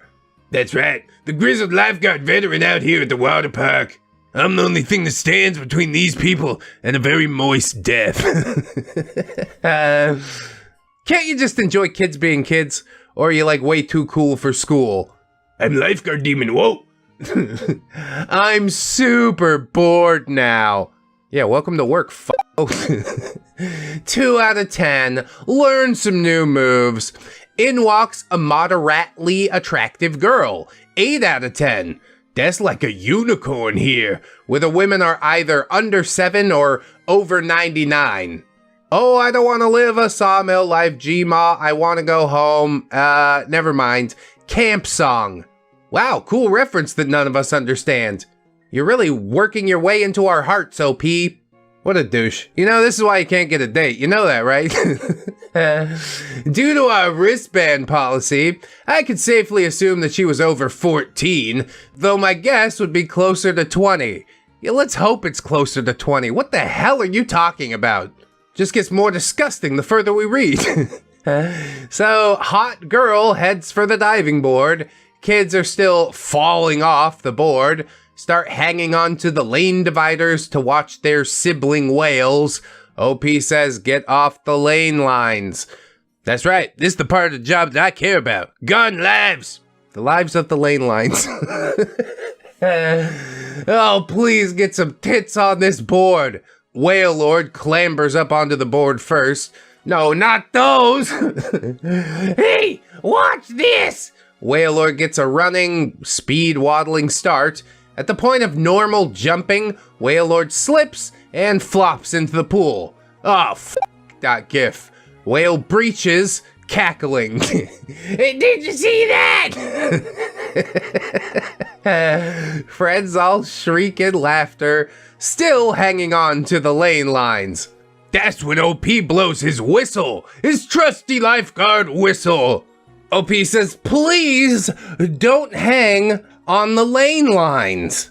Honestly, is this your biggest concern in life? I mean, I guess you are instructing them to do something that's important for some reason, but you're just such a douche about it that I don't really want them to obey. Has the job title gone to your head? I am the god of all lives. Your very fate is at my mercy. You're kinda deluded. This is just hating on people for being fat. They don't even seem like they're doing anything wrong. Having a good time at the water park, jumping off the diving board, so what? Maybe they're a little rowdy or whatever, but OP needs to get life for real. Little whalemers get set to jump. Did they just cut ahead of that one hot lady? She gives up on her dream of being allowed to dive and decides to just swim laps. Hate her slightly more now, for reason not related to this story. Bro, what the hell? Yeah, she didn't make her jumblies bounce up and down the diving board. I hate her now. Did you lose the big lap swimming race in high school? It was all you had because you weren't muscular enough to play sports ball? Come on, give me the juice. Well, what's the story behind the story? He's not going to. Whale Lord sits up on lane lines to watch her little whale calves. I'm tired and I've had enough of this crap. Whistle! Oh, now he's whistled twice. That means something in some circles. OP yells, get off the lane lines! Ham looks shocked that an employee would call her out for breaking a rule. I mean, she's broken it multiple times now. Starting to become less of a favorite. I think everybody just sucks here. How about that? As long as we can agree on that, everything's gonna be okay. Whale Lord says, why is it such a big deal? This is a public poo.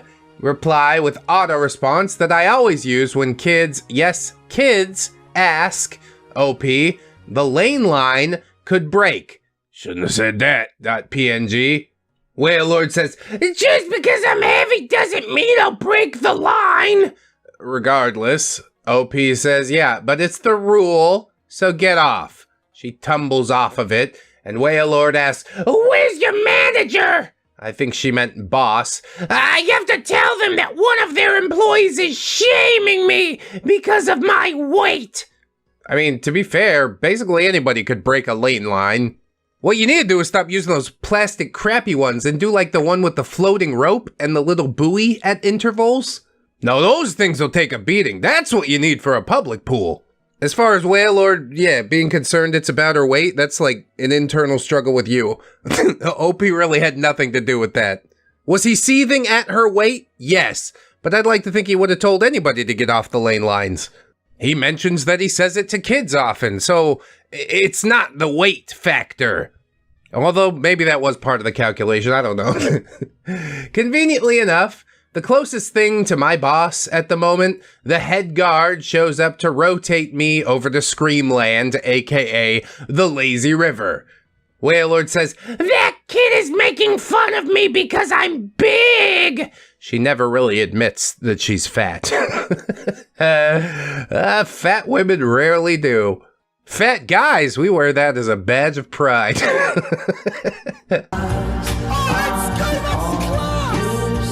Up to a certain point, then it gets really gross.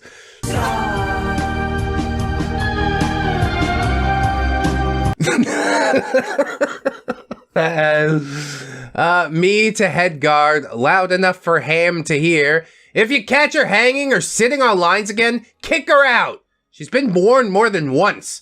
Head off to my new sanctuary of screaming toddlers. Don't have to deal with those fatties no more. TLDR, Whale forgets that rules and gravity exist. Yeah, no, not too interesting, but I just thought that I'd share. And that post in and of itself, you're right, it's not super interesting. Douchebag lifeguard being almighty at a water park. But when you factor in a second POV, that's when things start to get spicy. So, let's see what Whale Lord has to say. I don't think it's actually her, this is all parody, etc., etc. Let's have a laugh, though. A day at the pool. Be me, Curvalicious. I'm not gonna do the voice the whole time. Yes, ROP is now Curvalicious. 350 pounds of luscious curves, all legs, hourglass figure. It's more like a beanbag, but okay. Eat healthy and exercise every day, but I can't lose this weight. Oh well, I must have some sort of thyroid condition. Do you keep a food journal? I'd like to see what's in it. 7 hot dogs for breakfast is not healthy. And moving yourself from the couch to the fridge does not count as exercise every day. I want to be very clear with you.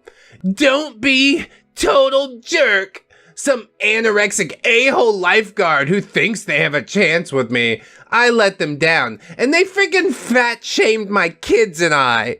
What, you thought there was any, like, dating component to this? Interesting twist. It was a hot summer day, and I decided to treat my kids with a trip to the pool. I could show off my new bathing suit, special ordered to fit my waves. It's Respucia. I'm gonna show you how. Go down a slide. Perfect. It's so good already. First, we went and got ice cream, though, because I didn't want the kids or myself passing out in the pool because of low blood sugar or starving to death and falling into a coma. Yeah, we're gonna hook you up with a glucose IV line, okay? I can't find any veins, so we're just gonna connect it to the base of your skull. Have a good time swimming. When we finally arrive, the kids run off and do what kids do, being young and all. I decided to strut around the side with a couple of friends, getting stares from every man and even woman who's jealous of this string bikini. Oh, it's really a string bikini? I was thinking a one piece. But yeah, I guess you don't need to have shame when you're that curvilicious. Even the lifeguards looked at me at one point. Keep your eyes on the water, not me. Tee-hee. Step back, I think I'm gonna vomit! Oh my god. Maybe they're staring not because you're attractive, but because you're making a spectacle of yourself in this completely hypothetical reverse POV. Then I hear it. You fat little brats, get off the lane lines. I turn around at the commotion and see the same lifeguard, just a freaking teen, I might add, screaming at my adorable kids who are just having fun on the diving board. They ignore him at first, which is fine, and they continue taking turns jumping up and having fun. Young though he might be, he's still an authority figure. Based on the last story, the actual POV, I want to hate him. But for the good and success of my children and their futures, I will generally back up an authority figure that's telling my kids to do the right thing. If they're telling them to do the wrong thing or the instructions don't make sense, then you gotta suffer the wrath of dad, but usually people don't speak out unless there's a reason for them to speak out. Well, at this point, the lifeguard repeats, you freaking idiots, please get off the lane lines. Now you think he'd throw around all these insults and also say please? 'Cause I don't. This story, clearly embellished, clearly a work of fiction, and actually confirmed to be. So, having said please this time, the kids get off and yell back an apology to total jerk. But I catch a glimpse of a stick of a woman, might have been a little girl who was abnormally tall, who knows, walking away. His yelling probably scared her off, but he still looked livid.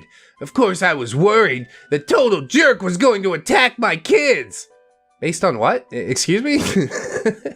Because he looks angry? There's a lot of angry looking dudes walking around. Calmly making my way over there, I decide to join my kids in their fun, so that man will back off. Family bonding time. I mean, yeah, that's a big reason people go to the water park, and then I jump off and do a perfect somersault and pencil dive. Yes, people at a healthier weight can be fit. For more info, check this and this. danceswithfat.wordpress.com and haescommunity.org. Well, on the WordPress one, that is definitely a fat woman who dances sometimes. She has turned being a fat woman that dances into a career. She offers speaking about intersectional fatness, proclaiming that she is, quote, an internationally recognized expert and thought leader in weight science. Yeah, that sounds like a thing you just made up. But she's got a bunch of corporate logos in the sidebar, so maybe those are people that have fallen for it? Or maybe she's just collecting those to make herself seem cute. As far as HAEScommunity.org, it's down.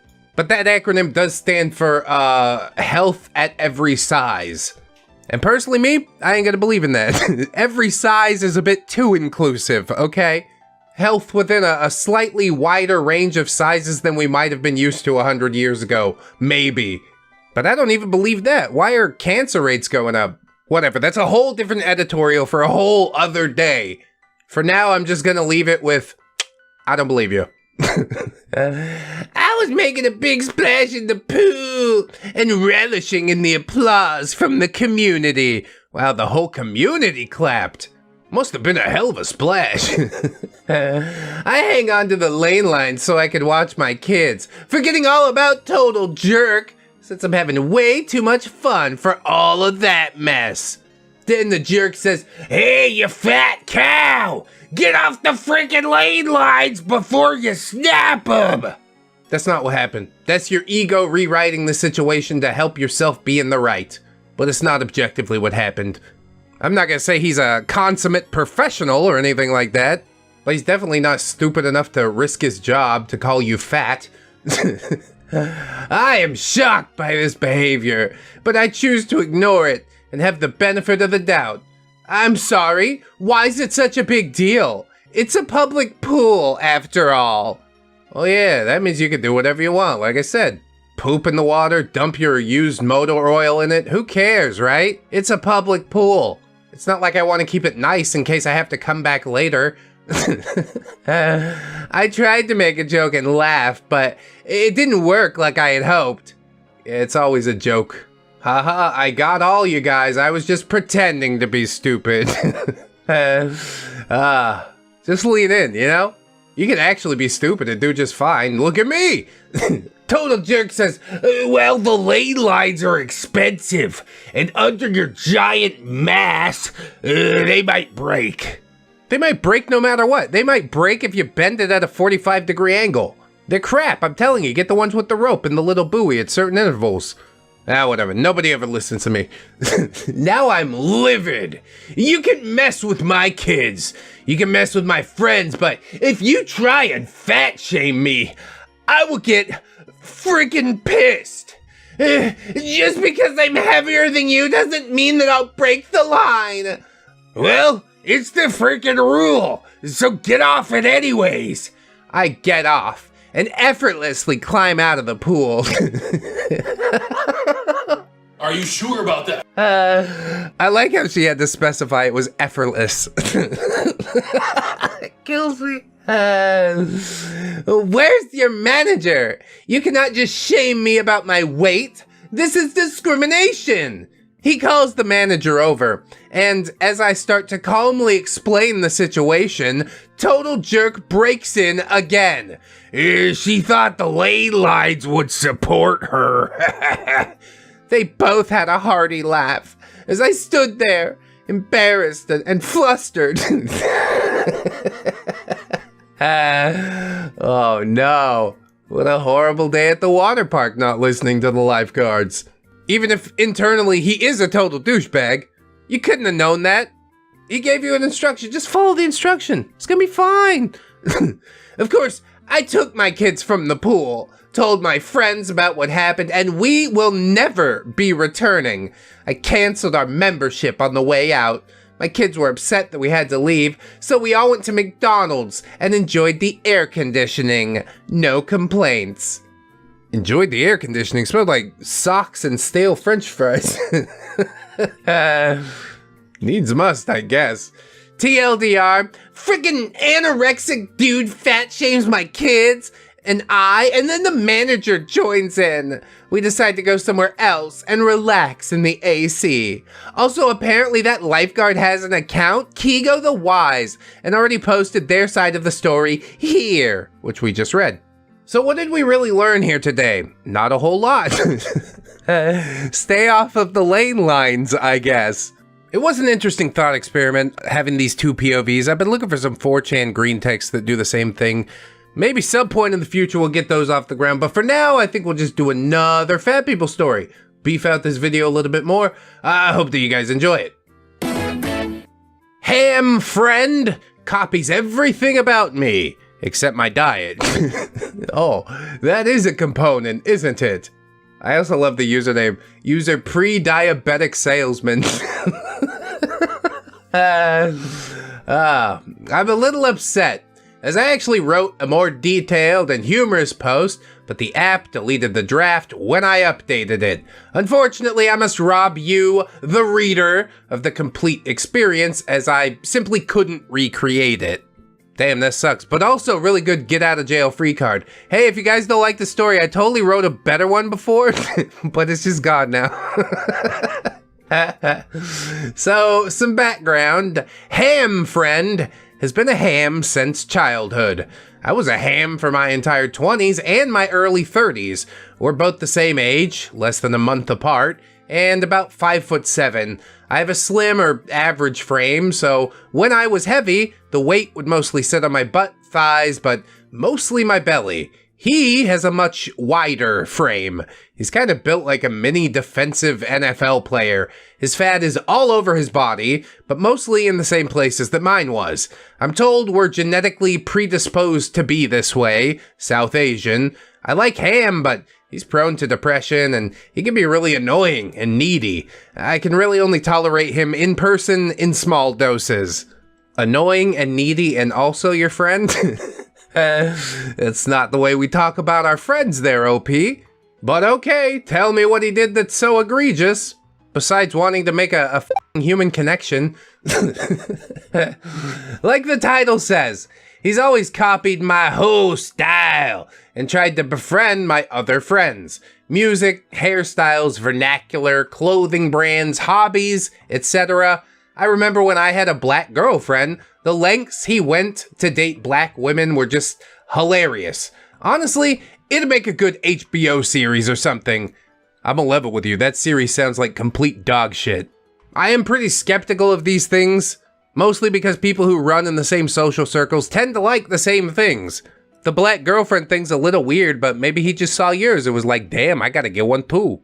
I don't really know. All of this is circumstantial so far. Flash forward to a few years ago. I was probably about 185, but then I discovered IPAs and breweries, and I was hooked. I started posting pics of breweries and IPAs on my Instagram regularly. Oh, OP, you're one of those guys? Yeah, I guess the version of myself that I want to put out there is just like, I'm an alcoholic and I don't care who knows. It's cool to like it, you know, but don't make it your whole personality. I guess regularly could mean any number of things, but I'm assuming the worst here, as I've been programmed to. Ham takes notice of all this and starts doing the same. See, you dragging the fat kid down with you? I really just feel bad for the kid so far. Then Ham would start messaging me, asking if I tried this beer or been to that brewery, etc. He wanted to hang out at breweries, but I'd find ways to dodge him. I mean, I guess I get, you know, trying to avoid somebody that's depressive and annoying and needy, but at that point, just have an honest conversation about it, you know? I always hate this little cat and mouse stuff that gets played between OP and the supposed beard, or Ham, or whatever dehumanizing name you want to call this person who really hasn't done anything wrong. Karen. Whatever story you're writing, prove to me that they're a bad person before expecting me to dunk on them with you. Would you? Would that be okay? Are you capable of it? Obviously not. He's just a fat person and that makes him bad. Well, how about we consider the fact that you might be the freaking bad person, OP, because of your treatment of another human being. So, flash forward to a few months after me discovering IPAs. We were about 32. Oh my god, you're in your 30s? Still doing this little high school bullshit? I'm gobsmacked, man. Okay, I guess. Wait, no, not okay. You should be able to have the conversation at 32. OP says, at this point, I had ballooned up to 205 pounds. Ham was probably about 280. I finally met up with him at a brewery. Yeah, you know how that one goes, don't you? You meet up with your fat friend, but only when you're feeling depressed. He's not a friend at all. He's a prop for you. You don't even see him as a human being. Like going to the brewery with you is some great gift. Like he couldn't do without it. You're nobody. You're nothing. You're a mean girl. That's what you are, OP. A mean girl. I know he's a guy. That's why it's funny. The day prior, I met with my doctor to discuss my blood work, which was not very good. Alcoholism will do that. He wanted to put me on meds, but I was determined to try and fix myself through diet and exercise. I met up with Ham to explain that this was gonna be the last hurrah for a while, and that we should both focus on our weight and overall health. He agreed, but we went on different paths. Well, this kind of makes me like OP more. He's like, hey man, I know you're looking for something that can make you feel better and give you a fresh start. Come along on this journey with me. But Ham only really plans to pay lip service. He's like, yeah, totally, sounds great. And then when the day comes for the first trip to the gym, he's like, actually, not today, maybe tomorrow.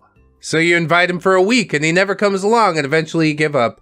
Seen it far too often. Anyways, OP says, I started on a low-carb diet and started walking regularly. I got down to about 185 again, but the fasted glucose and lipid panels were still high. My main issue was, I didn't give up the IPAs. And when I was getting stoned, I ate trash. I finally gave up the beers and went paleo. By 35, I was sitting around 165, but I was still carrying a gut. I added intermittent fasting, and by 37, I fluctuate between 148 and 155 regularly. I mean, OP said they're 5'7", so yeah, I guess that sounds about good. When you said you got to 180, I'm like, that sounds great, but again, I'm like 6'2", so different goals, I guess. If I could get down to 155, though, I could fit into all my pants. Twice, probably. Throughout my journey, I'd get a lot of positive comments by people on Instagram, which kept me motivated. Sort of seems like doing it for the wrong reason, but okay! I wonder if we're gonna get the Instagram plug at the end. He does seem to talk about it a lot. Ham would see these posts and tell me that I looked sick. Ham ended up moving to paradise, essentially. It was a tropical island with no shortage of fresh seafood or fruit or outdoor activities. The water and weather are always good, and Americans can live well relatively cheaply, housing, maids, etc. Ham spent all his free time at the bars or the cat houses, and honestly, I can't blame him. That may actually be my fault. Unbeknownst to me at the time, he lost his V-card at a Tijuana whorehouse that I took him to in our early 20s. Man, you should have taken Elliot Rodger with you, you know? He could have really benefited from this experience. But yeah, you can't really blame yourself for how he turned out. He's got an addictive personality, okay? Got addicted to food, got addicted to alcohol, got addicted to ladies of the night. You can't save people from themselves. It does hurt to see him going that way though, deep down, just a little bit. Like, OP doesn't act like much of a friend, but obviously he cares for Ham on some level to keep him around all these years. Surely he wasn't just a prop to feed your ego much like this post, right? I'm still not convinced. I feel bad for Ham more than anything. Anyway, Ham comes back last year looking like garbage. He's over 300 pounds, and he looks exactly like someone who's been boozing it up for a few years. We meet up, and he's telling me that I need to put on weight. He's mocking me for being thin. I said, I agree, but I'll gain weight in the form of muscle. Simultaneously, he's asking me about my diets and habits. I tell him exactly how I'm eating, and that I have like a 10-hour eating window. He says, that's not healthy. And maybe he's right. Nutrition is so complicated and there is so much mixed info out there. Then he says, maybe I have an eating disorder. And in the end, he said he'll consider it. Consider what? Adopting your eating disorder? No, I do intermittent fasting too. It works nicely. I have an 8-hour window to gorge myself. I do think it's kind of poetic that Ham is, again, just paying lip service. OP extended the invitation. Want to come on this journey with me? Ham's like, yeah, dude, sounds cool. Never went. At the end of the journey, OP extends it again. These are the benefits. Would you like to reap them as well? And he's like, yeah, man, sounds cool. But he's never going to do it. I think that's really sad. And I did, come at OP a lot. But at the end of the day, yeah, you also tried to make a human connection with this person. He's the one who gave up on himself, essentially. And we've seen that far too many times. Just kind of makes me sad. I noticed over the next few months that he was posting steaks and pork chops, etc. like I started doing when I changed my diet. I think he took my advice to eat more meat, literally. The problem is, he's still eating and drinking the same foods as before. He openly admitted this when I asked him. In fact, all he's been doing is consuming more calories because of the meat. Oh. I had to cut the trash out. He didn't even care to Google it for himself. What is the paleo diet? A world of information at your fingertips, but all you do is go and see other people nude or get on social media and argue with literal mouth breathers. Just can't fix it, man. Just can't help this. OP says, I was already concerned about his health because he's obese and sedentary. His only form of exercise is going to the golf range. For work, he's a Class B commercial driver. He doesn't even load or unload the trucks. I can only imagine what he eats or drinks on the road. Now he wants to drive a city bus, like me, which will be worse, as it's higher stress and possibly working longer hours. Dude, he's fat, he's stupid, he drives a truck. Is this Chris Trucker in the before times?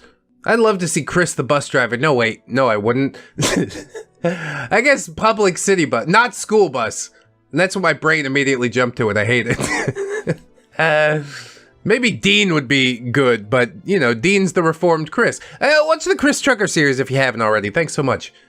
OP says, I really don't know why my eating habits are the only thing about me he doesn't emulate.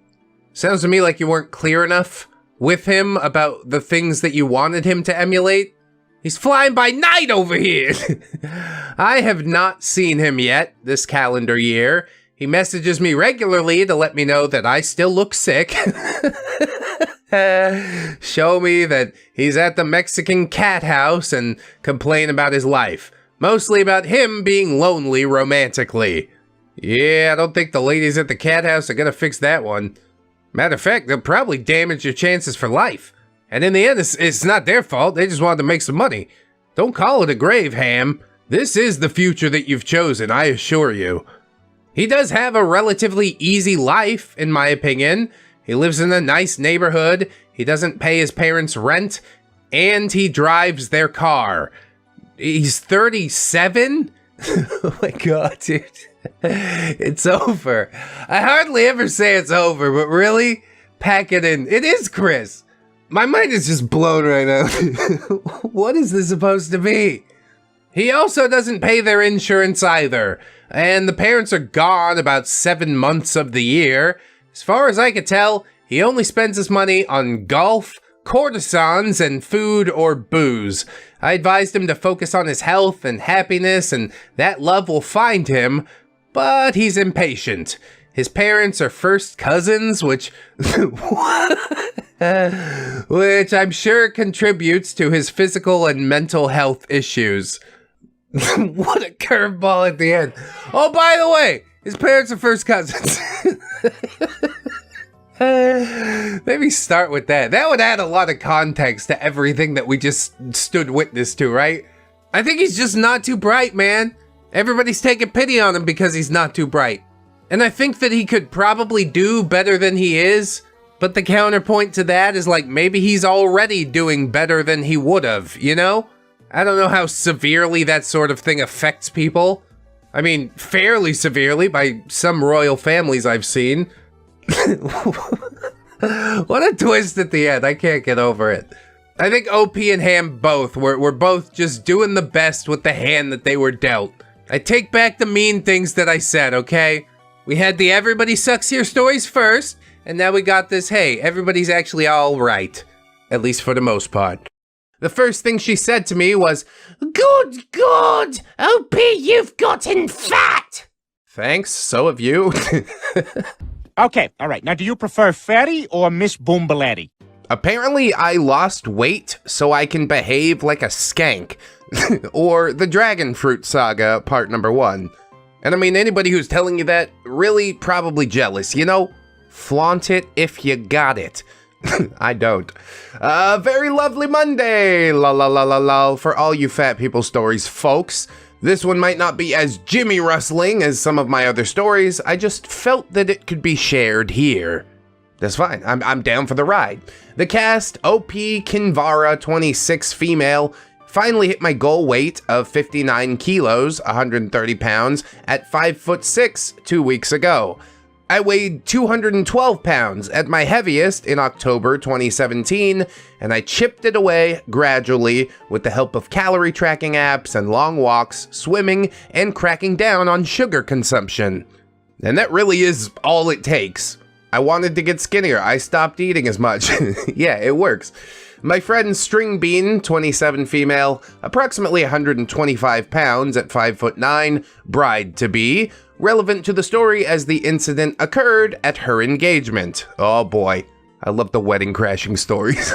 Hot guy, guest at the engagement, maybe 175 pounds at 6 foot. And of course there is our hamtagonist, Dragon Fruit, 26 female, around 220 pounds at a tiny 5'3". Whoa, that is round. Not the worst thing I've ever seen. You can still pull it back, but yeah, you might want to watch that. So on to the story. String Bean and I have been friends since we were in 7th grade. She got engaged this Saturday in a fun, colorful ceremony, and I couldn't be any happier, except for Dragon Fruit's behavior. Dragon Fruit is String Bean's neighbor, and I've met her many times before. We mostly got along okay, and I actually bonded with her particularly well back when I was a fatty myself. You're killing me. However, she'd moved to another city for work, and I had not seen her for over a year until Saturday. Let me guess, she hasn't changed or gotten bigger. She's going to hate on you for changing and getting smaller. All ceremonies related to weddings in India are quite raucous affairs, with a lot of people in attendance. Oh, we're in India, sweet.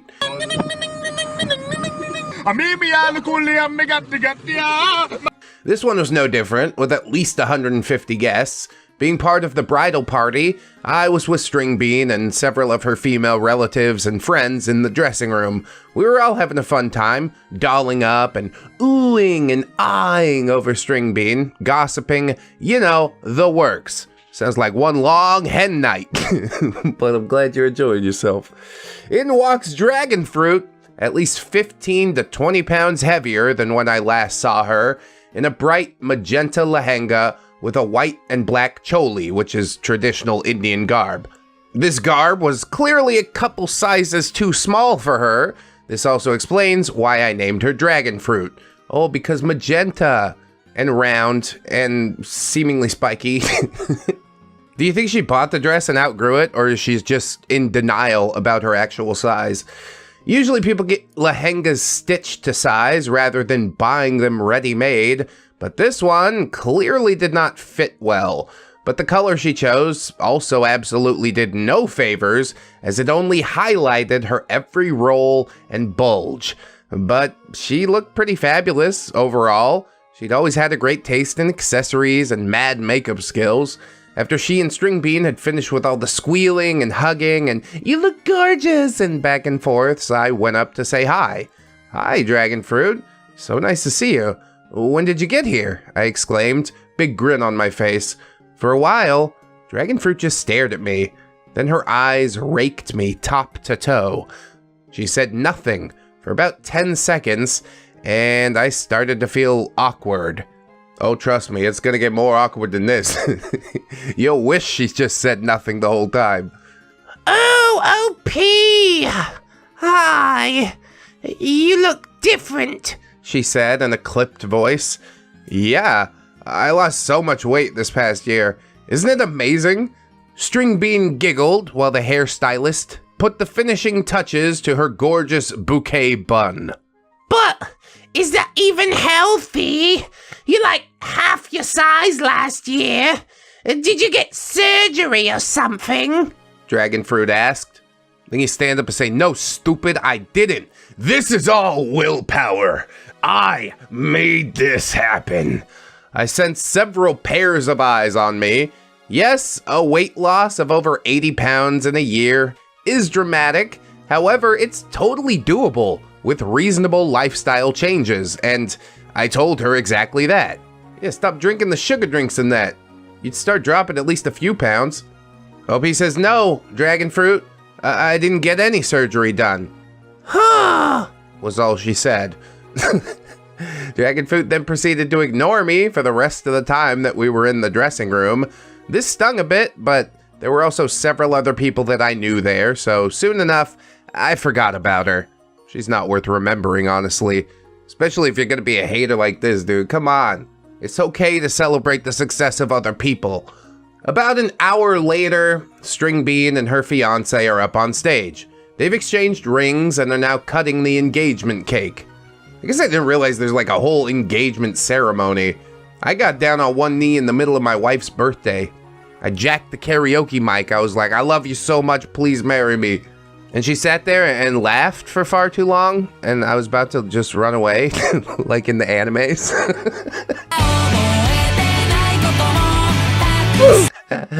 But she said yes. I guess there was some ceremony. There was cake, but you could propose anywhere. I digress. OP continues, "String Bean looks radiant. Us friends remark upon how lovely she looks and how her figure is absolutely perfect for her outfit. A gorgeous peach, ivory, and mint ensemble, which shows off her toned back and flat stomach. Good, she should be the baddest one in the room on her wedding or engagement day." "String Bean has gotten thinner though, and she was always so skinny.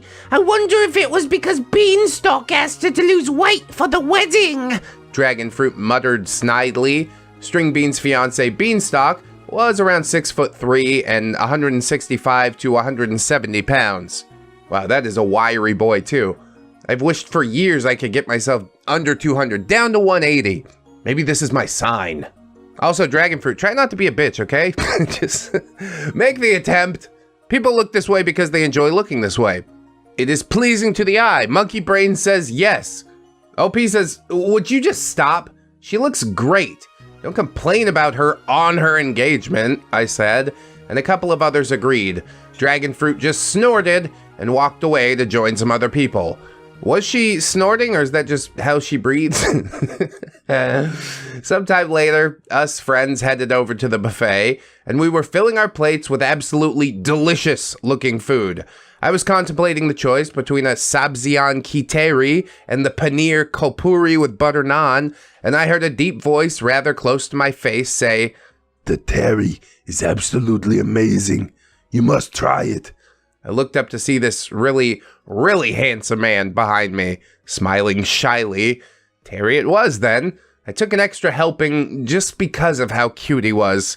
No, that's the trap. He's trying to fatten you up again. No, you're good. I headed over to one of the tables nearby where my friends were, and he followed. Turns out that Hot Guy was at the table next to us and a friend of the groom's. Soon enough, both sets of friends got talking, and Hot Guy started chatting me up. Oh, Dragon Fruit's gonna be so jealous. She's gonna be frothing at the mouth.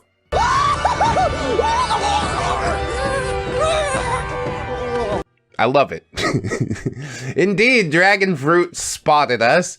She got up from her chair, came round the table, and parked herself on Hot Guy's other side.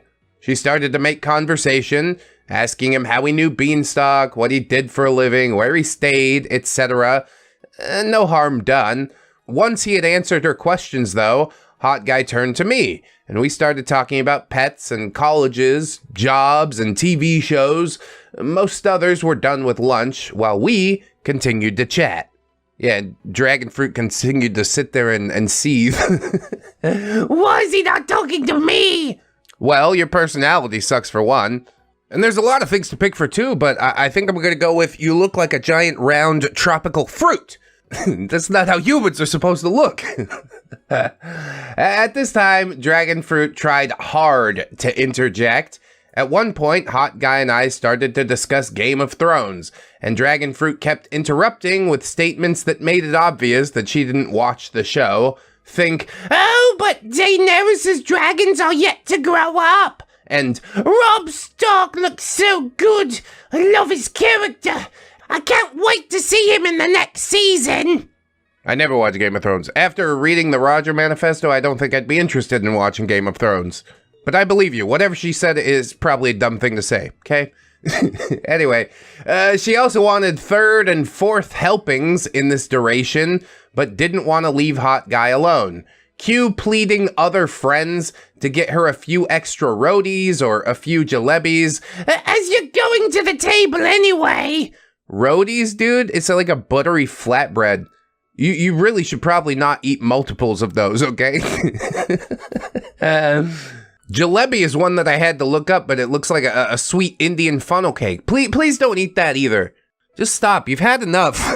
Take a break. My friends gave me a semi-pointed, semi-teasing look, and I had to tear myself away from the conversation with Hot Guy. It was time to leave, and as we got up, Hot Guy asked me for my number, which I gave him very happily indeed. Glad to see you getting some play, OP. Look at this. I could see Dragon Fruit waiting for him to ask for her number as well, but he did not. And as soon as he and his friends left, as I and my friends waited for our Ubers, Dragon Fruit was very, very quiet. Another friend asked her if she was all right. She stayed quiet for a while before rounding up on me and delivering this killer. So, this is why you've been losing weight, so you can be a skanker and pick up guys. Ha! I don't need to become a twig like you to do that. Yeah, apparently you do. Did you pick anybody up? No, you didn't. It's not a flex if you were incapable in the first place. Dragon Fruit stepped into an Uber, meant for 4 of us to share, and asked the driver to speed off before the others could even get inside. The end? It's not the end. There are 2 more parts of this. And I am absolutely living for it. This really is how she's rationalizing it to herself, protecting her ego. Like, yes, I became more skinny so the opposite gender would be attracted to me. It's kind of what makes the world go round, okay? Maybe you should try it out. If you're really looking to get some play, but she'll say that she's not, that she's happy and secure within herself. But everybody can see from only a cursory glance that she's deeply unhappy, and yeah, maybe someday she'll come to grips with it. Maybe in part 2, but probably not. Let's jump into that right now and see what's going on. Skanky me and Dragon Fruit in update. Hello once again, Fat People Stories readers. Since a lot of people seem to enjoy the Dragon Fruit post, I figured an update was in order. Those unaware can find the original story here. We just read it. Cast list OP, 26 female, hit my goal weight of 130 pounds at 5'6" about 20 days ago. After almost a year of sugar control, long walks, copious amounts of green tea, and swimming. Weighed 212 pounds at my heaviest in October 2017. 130? Well, look at it, she's really doing it. You love to see it. Hot Guy, gorgeous, drool-worthy Adonis. 28, 6 foot, approximately 175 pounds of broad shoulders, trim waist, and veiny, muscled arms. Yeah, and also he's got a personality in there somewhere. Dragon Fruit is our antagonist, 26 female, about 220 to 230 pounds at only 5'3". Great at assessing skankiness, except for her own, ordering people to get her food from the buffet table while she tried to impress Hot Guy with her amazingly impeccable, wait, no it's not, Game of Thrones knowledge. So is this still going? Is this like the fallout? What happened after she jumped in the Uber? I'm so excited. There's also a new addition, Vapid X, my ex who dumped me after a relationship of several years because he wasn't attracted to me anymore when I got fat. 27 male, 5'10", approximately 180 pounds. I mean, it is a vapid thing to do, but obviously you didn't fall in love enough with the person inside to stick around when they changed outside. And yeah, several year relationship down the drain, like that kind of sucks. But everybody makes a choice every single day. You wake up in the morning, you're like, do I still want to be with this person? Maybe a jerk, but also entitled to feel how he feels. I don't know, we'll have to see how terrible he comes off in the story. Maybe he'll bang out Dragon Fruit. He'll just be like, don't tell nobody about this. Anyways, on to the tale. So, after String Bean's not in this story engagement, Dragon Fruit sped off. Oh, it is a continuation. In an Uber meant for the four of us to share because apparently I had lost weight to be a skank and snag men who would otherwise be head over heels in love with her. My friends and I were gobsmacked by her behavior, as we had never seen such a nasty side to her before. Probably nobody has seen that nasty side because she keeps it hidden. And I don't care how many marathons you've run, you'll never get to Dragon Fruit's other side. She's a big girl, that's what I'm saying. When she sits around the house, she sits around the house, you know? We all still had to get home, however, so we just got another Uber. And after utterances of, don't pay attention to her, she's just jealous of your weight loss, by my friends, I got home. And I mean, yeah, that is factual. It's not just your friends trying to make you feel better. Dragon Fruit's a mess. She's got a lot of things she needs to work on within herself. Don't let her get you tilted. I kicked off those killer heels, took off the arty imitation jewelry and makeup, got into an oversized t-shirt, and dozed off, after switching my phone into airplane mode. Well, that was a mistake. The next day was a Sunday, and I am never, ever up before 11 a.m. on the weekends. I woke up groggy, turned the phone network back on, and it started buzzing away in an absolute frenzy. God, I love Pocket Computer, but I hate it so much. You think this is what I want to deal with first thing when I wake up? Other people? Opie says, what the heck happened? I had 136 messages from 12 conversations. Clearly, something had gone down. I opened WhatsApp to see messages from Hot Guy, String Bean, some other friends who had attended the engagement, and hello there, Vapid X. Guess which one I opened first? Any guesses? Hot Guy, for sure. Well, I opened String Bean's chat window first. I'm wrong. Because sisters before potential and formerly potential misters. I guess that makes sense. I could have gotten it right if only I had taken girl code into account. Well, String Bean was freaking out. Her exact words were, "Hey, why the frick are you even thinking about speaking with Vapid X again? Is something wrong with your idiot brain? Call me now." WTF happened here.exe. Yeah, this is like a whirlwind. Just wake up and the world is exploding. What are you talking about? I then opened Vapid X's chat window. His exact words, "Hey, saw some pictures from String Bean's engagement on Instagram stories. Oh, you look gorgeous. I'm so glad and excited to hear you want to meet me. I was such an ass to you. I didn't know I still affect you so much, though. Like, were you seriously crying all the way back home?" All of my what the f.jpg. I then opened Hot Guy's messages. His exact words, OP, it was lovely to meet you last evening. I must apologize though, since it came on too strong maybe. I must have seemed really predatory, so that was not my intention. I had no idea that you were fresh out of a relationship. Obviously, it's too soon to date again. Once again, I had a lovely time, but please forgive me for being so forward. Dude, Dragon Fruit been out there sowing the seeds of evil during the night. She's got everybody's head all twisted up, and yeah, I guess now it's time for OP to set the record straight. The other chatters could wait. I instantly typed a response. Hi, hot guy, I really don't know what you're talking about. Could we speak over a voice call? His reply was almost instantaneous that we most definitely could. Yeah, surely this is salvageable. Surely we could just set the record straight, excise Dragon Fruit from friend group and possibly life, and things will move forward amicably, no? Maybe. I'll spare you guys the exact details of that conversation, but apparently, Dragon Fruit looked up Hot Guy on Facebook the instant she escaped in the Uber and sent him a friend request. He accepted a couple hours later because what was the harm, right? Wrong. So wrong. Dude, you didn't give her your phone number. Why are you gonna give her your Facebook or accept her friend request or whatever?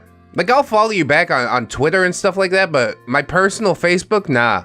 People can call you through there. They can get in direct contact. No. No! It's essentially the same as giving out your phone number, isn't it? Maybe Hot Guy's not too bright. Maybe he just likes having a ton of Facebook friends. I don't really know. She sent a barrage of messages the moment that Hot Guy accepted her requests, first complimenting him. Statements like, "You are easily Beanstalk's handsomest friend," and "You absolutely must try to get into modeling," and "The engagement was worth my while just because you were there. I was so bored before I saw you." Again, stop being a bitch. This is your friend's engagement. Focus on your friend. Be excited for her. Instead, you're out here chasing ding-dongs. What's wrong with you? I mean, that's a long list. Never mind.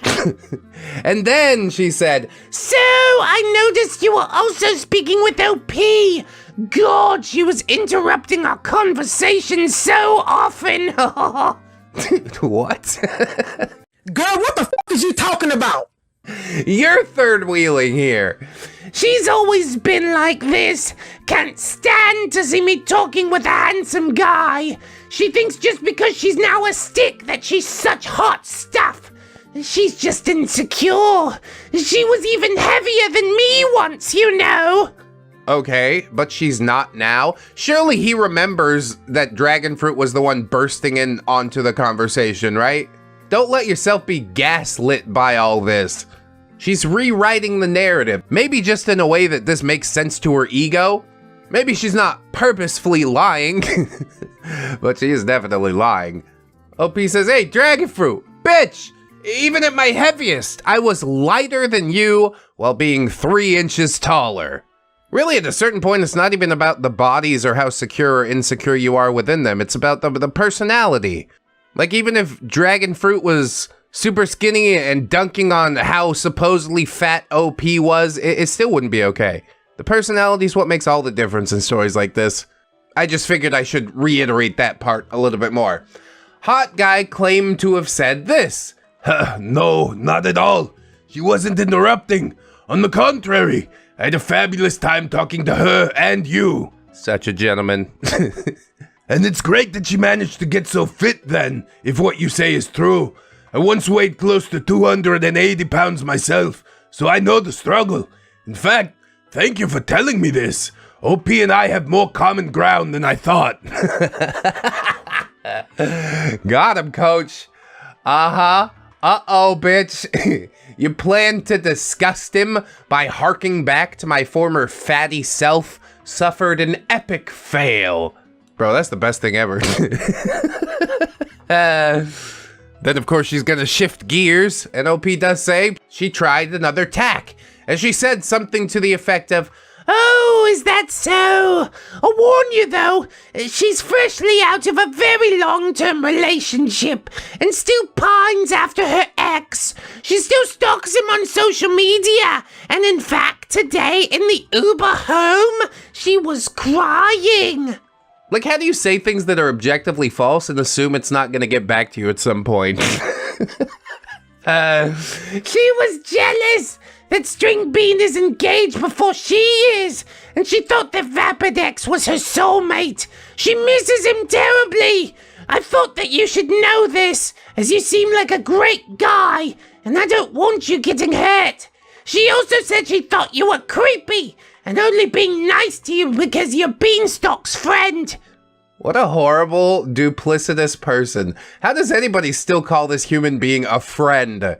Maybe they didn't know. Maybe this is legitimately the first sign, but I doubt that. It's time to teach her a real hard lesson. Hot Guy told me that he was completely taken aback by all this and thanked Dragonfruit for telling him. He had no idea that I was so uncomfortable. Shortly after, he told her he was going to sleep, and then he texted me. I clarified that no, I most certainly was not uncomfortable with his attention, and that my last relationship ended a year ago.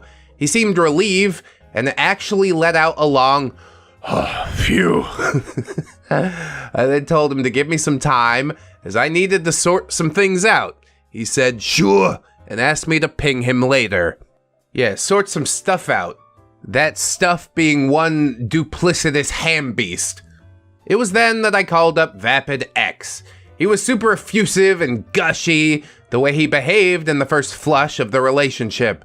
I got straight to the point and asked him what the hell that message was all about. Turns out Dragonfruit told him the same story, but with a customized twist.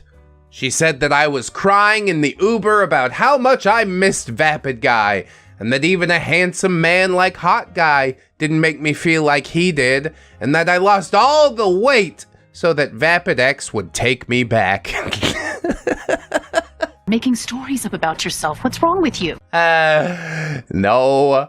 Nobody does stuff like that, okay? Sometimes breaking out of a bad relationship can give you a new lease on life.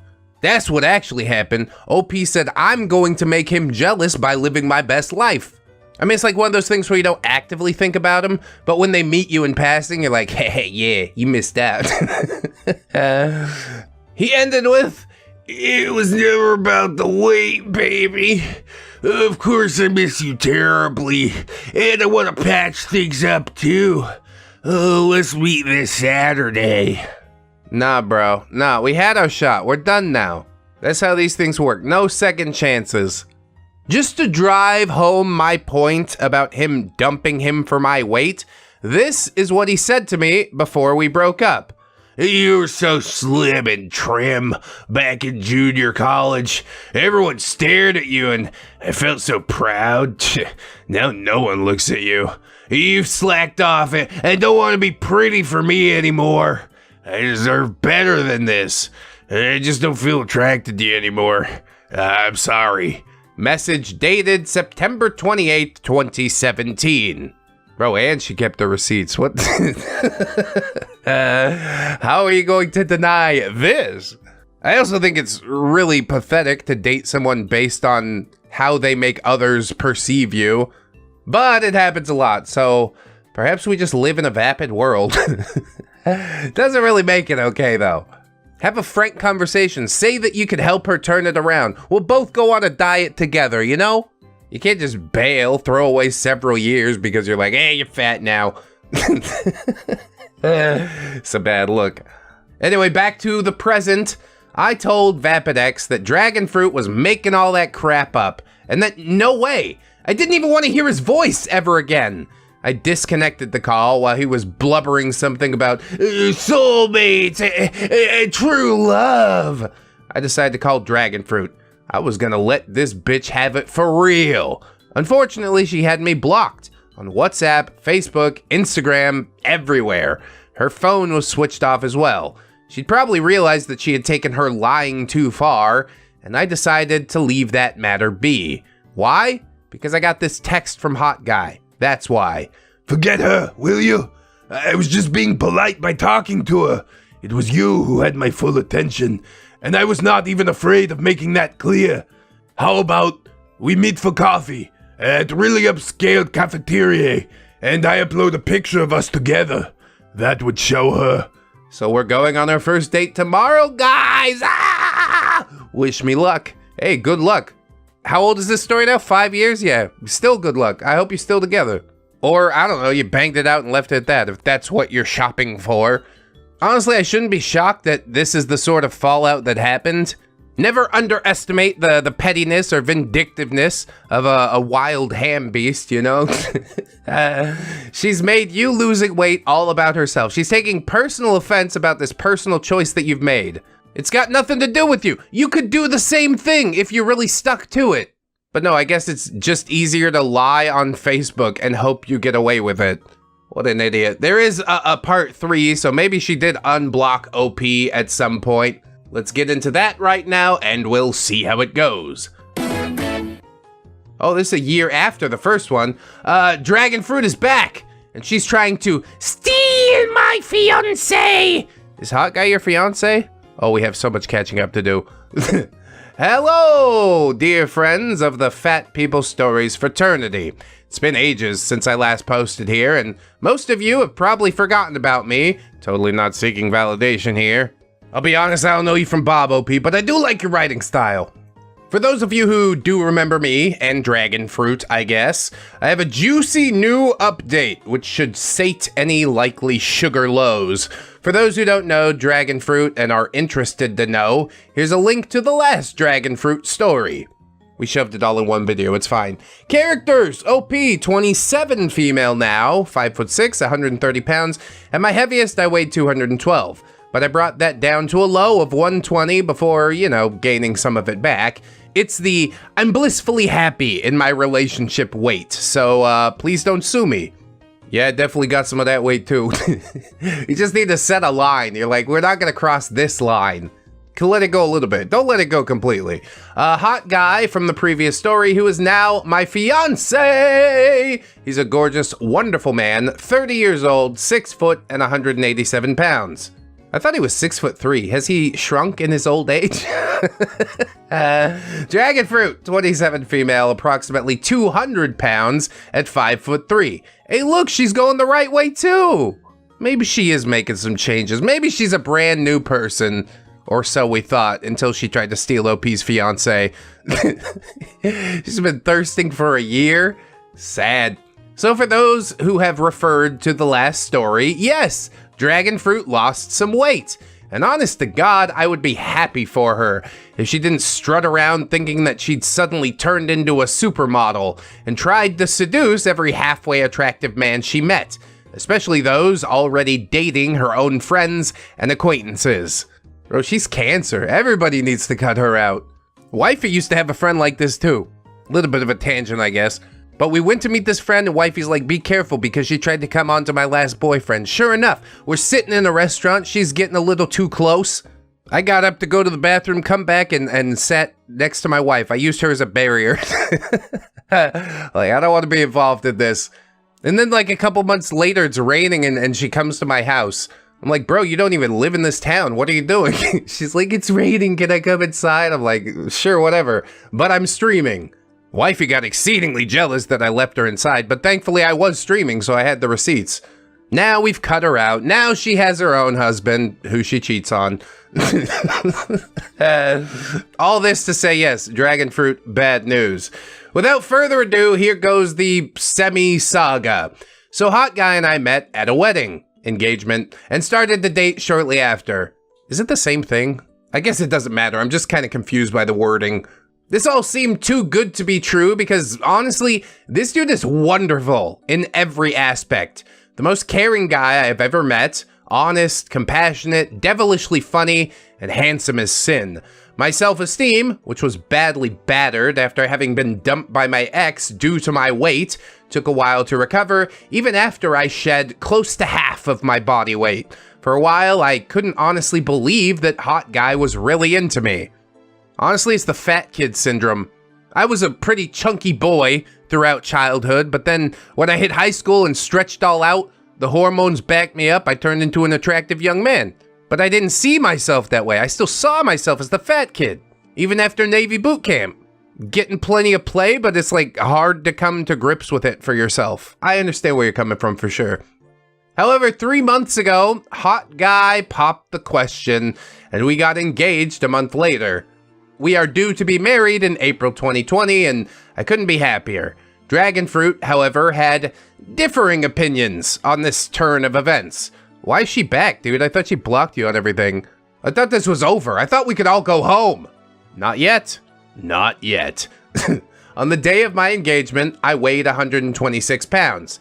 Dragonfruit has known me since I weighed 212 pounds, and back in those days, she was never once mean to me. She's also seen me drop to 190, then 170, 150, and finally 120. And her meanness only grew in inverse proportion to my weight loss. Like I said, biggest hater I've ever seen. She hates that you're succeeding where she can't, or refuses to, rather. Because she definitely could do it, but it takes a certain type of gumption, which I don't think she has. So, when Dragonfruit saw me at my engagement, having turned up after the ring ceremony, by the way, the first thing she said to me was, "Good God, OP, you've gotten fat!" Thanks, so have you. Okay, all right. Now, do you prefer Fatty or Miss Boombaletti? Note that this was said audibly loud enough so my entire extended family and Hot Guy's family and 30-something of our friends could all hear it. How'd she even get it? Who let her in? Who informed her that this was happening? Oh my god, bro. I got a lot of questions. Get her out. Tell her she's a pig and call security. I was flame-faced. I felt like crying, but I gritted my teeth and just muttered something by way of a greeting. Hot Guy, however, isn't the sort to take this lying down. There you go. Defend your woman. Hot Guy very sweetly says, Dragonfruit, you're so late. You've missed the ceremony itself. Did the shapewear give you more trouble than usual while putting it on? Bam! Right in the face. Dragonfruit was looking visibly slimmer, and his comment clearly crushed her. I mean, don't dish it out if you can't take it. It is what it is. Hot Guy's extremely protective of me and knows my entire history, which includes the weight loss struggles, and he wasn't about to let Dragonfruit trample all over my self-confidence. You love to see it, honestly. MVP plays. Fortunately, friends soon diffused the situation, and the aunties all cooed about how much weight she lost and how pretty her outfit was. We're just gonna let her stay? Eject her! This is my party, and you're not allowed here. Get the f*** out of here! Oh! There's this one auntie on Hot Guy's side, let's call her Plum Cake, who does not particularly like me. And yes, Plum Cake is a heavy woman, late 40s perhaps, around 5'5" and maybe 250 pounds. She has a predilection for loud, pancakey makeup and a penchant for stuffing herself into clothes several sizes too small. Basically, she is just an older version of Dragonfruit. Is that really like a bond of camaraderie that you want to maintain? Hey, we're both fat, let's be miserable about it together? I guess it's a way you could go, but I wouldn't recommend it. Plum Cake weighs in, pun not intended. Darling fruitcake, you look absolutely gorgeous. You're easily the prettiest girl in the room right now. No question. Don't listen to Hot Guy. Oh, come on, fat auntie. Don't lie to the girl. How about the prettiest girl in the room is the one who's getting married? Automatically. Don't dispute it. The only reason you'd even try to dispute it is because it's objectively true. And that burns you up inside, doesn't it? Yeah, I guess this is a nice thing to say, perhaps. But right in front of me, the woman getting engaged? Yeah, I'm not so sure. Anyway, Plum Cake's comment boosts Dragonfruit's confidence, and she approaches us to present the engagement gift. Don't even unwrap it. Throw it directly in the trash. Stare her in the eyes while you do it. She winks at Hot Guy and says to me, Did you hear that, OP? You better keep that weight down, or I'll steal your man before you know it, and you can forget all about that April wedding. Before bursting out into cackles and hoots of laughter. Plum Cake joined in, and the other aunties laughed politely. Bro, y'all acting like a bunch of bitches right now. What an interesting and inappropriate thing to say, Dragonfruit. Security! Security! Get her out of here! Guys, you might think that I'm the damsel in distress kind, but I'm really not. It's just, I get embarrassed super quick, and Indian women are always expected to maintain decorum, especially when, you know, it's their own engagement. Yeah, I'm not asking you to pick her up and throw her out yourself, but surely there's a security detail of some kind lurking around somewhere. If she's not going to maintain social decorum, then neither shall I. Hot guy once again comes to the rescue saying, "No chance of that, dragon fruit. I'd marry her tomorrow if I could. The only way you'd steal me is if you bundled me into a burlap sack and hauled me off yourself after somehow knocking me unconscious." All of our friends, plus the relatives, burst into laughter at this, and some even clapped and cheered. Oh, everybody clapped. If they did clap, then that means nobody here likes her, and I don't know why she's still allowed to be here. OP says, I told you guys, this man is wonderful.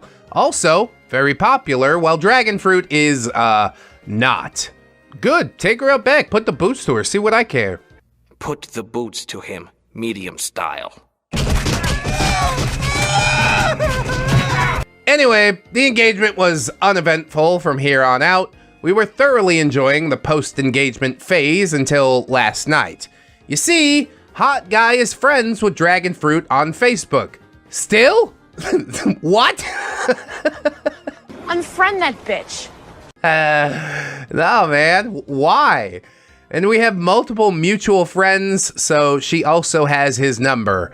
Apparently, Dragon Fruit lost even more weight since the engagement, decided to ask a photographer friend to shoot some pictures for a modeling portfolio. Yeah, right. And, chose to send some choice pics to Hot Guy at 1 a.m. Ew. Dude, blocker, what's wrong with you? Is it worth having this person around even online? No, vacate! These included a picture of her in a tank top and shorts with easily 3 inches of cleavage visible, one with her in an almost transparent sundress with no bra and just a thong on, and one where she barely covers her boobs with her hands and winks at the camera. Just send her back a photo of a dog vomiting everywhere. That's the only reaction you can have to something like this. These were followed by the message, So, have you changed your mind after that burlap sack comment? Winky face? Oh, and hit him with the winky face. You guys, help me out here. Dragon Fruit is trying to steal my man. Oh, I'm so scared. Yeah, no shot in hell. You know it. Fiance knows it. Deep down in her cold black little heart, I'm sure the Dragon Fruit even knows it. This is pathetic. A year of all this staying obsessed? I'd like to see how it is half a decade down the road, but there's been no updates thusly. OP does seem active on her Reddit account, so if there is an update, then I'll slap it in. But as it stands now, I think the Dragon Fruit finally accepted her L and disappeared into the ether. Probably, I hope she's not even friends with your friend group anymore. This is the type of person that you want to keep far, far away from yourself.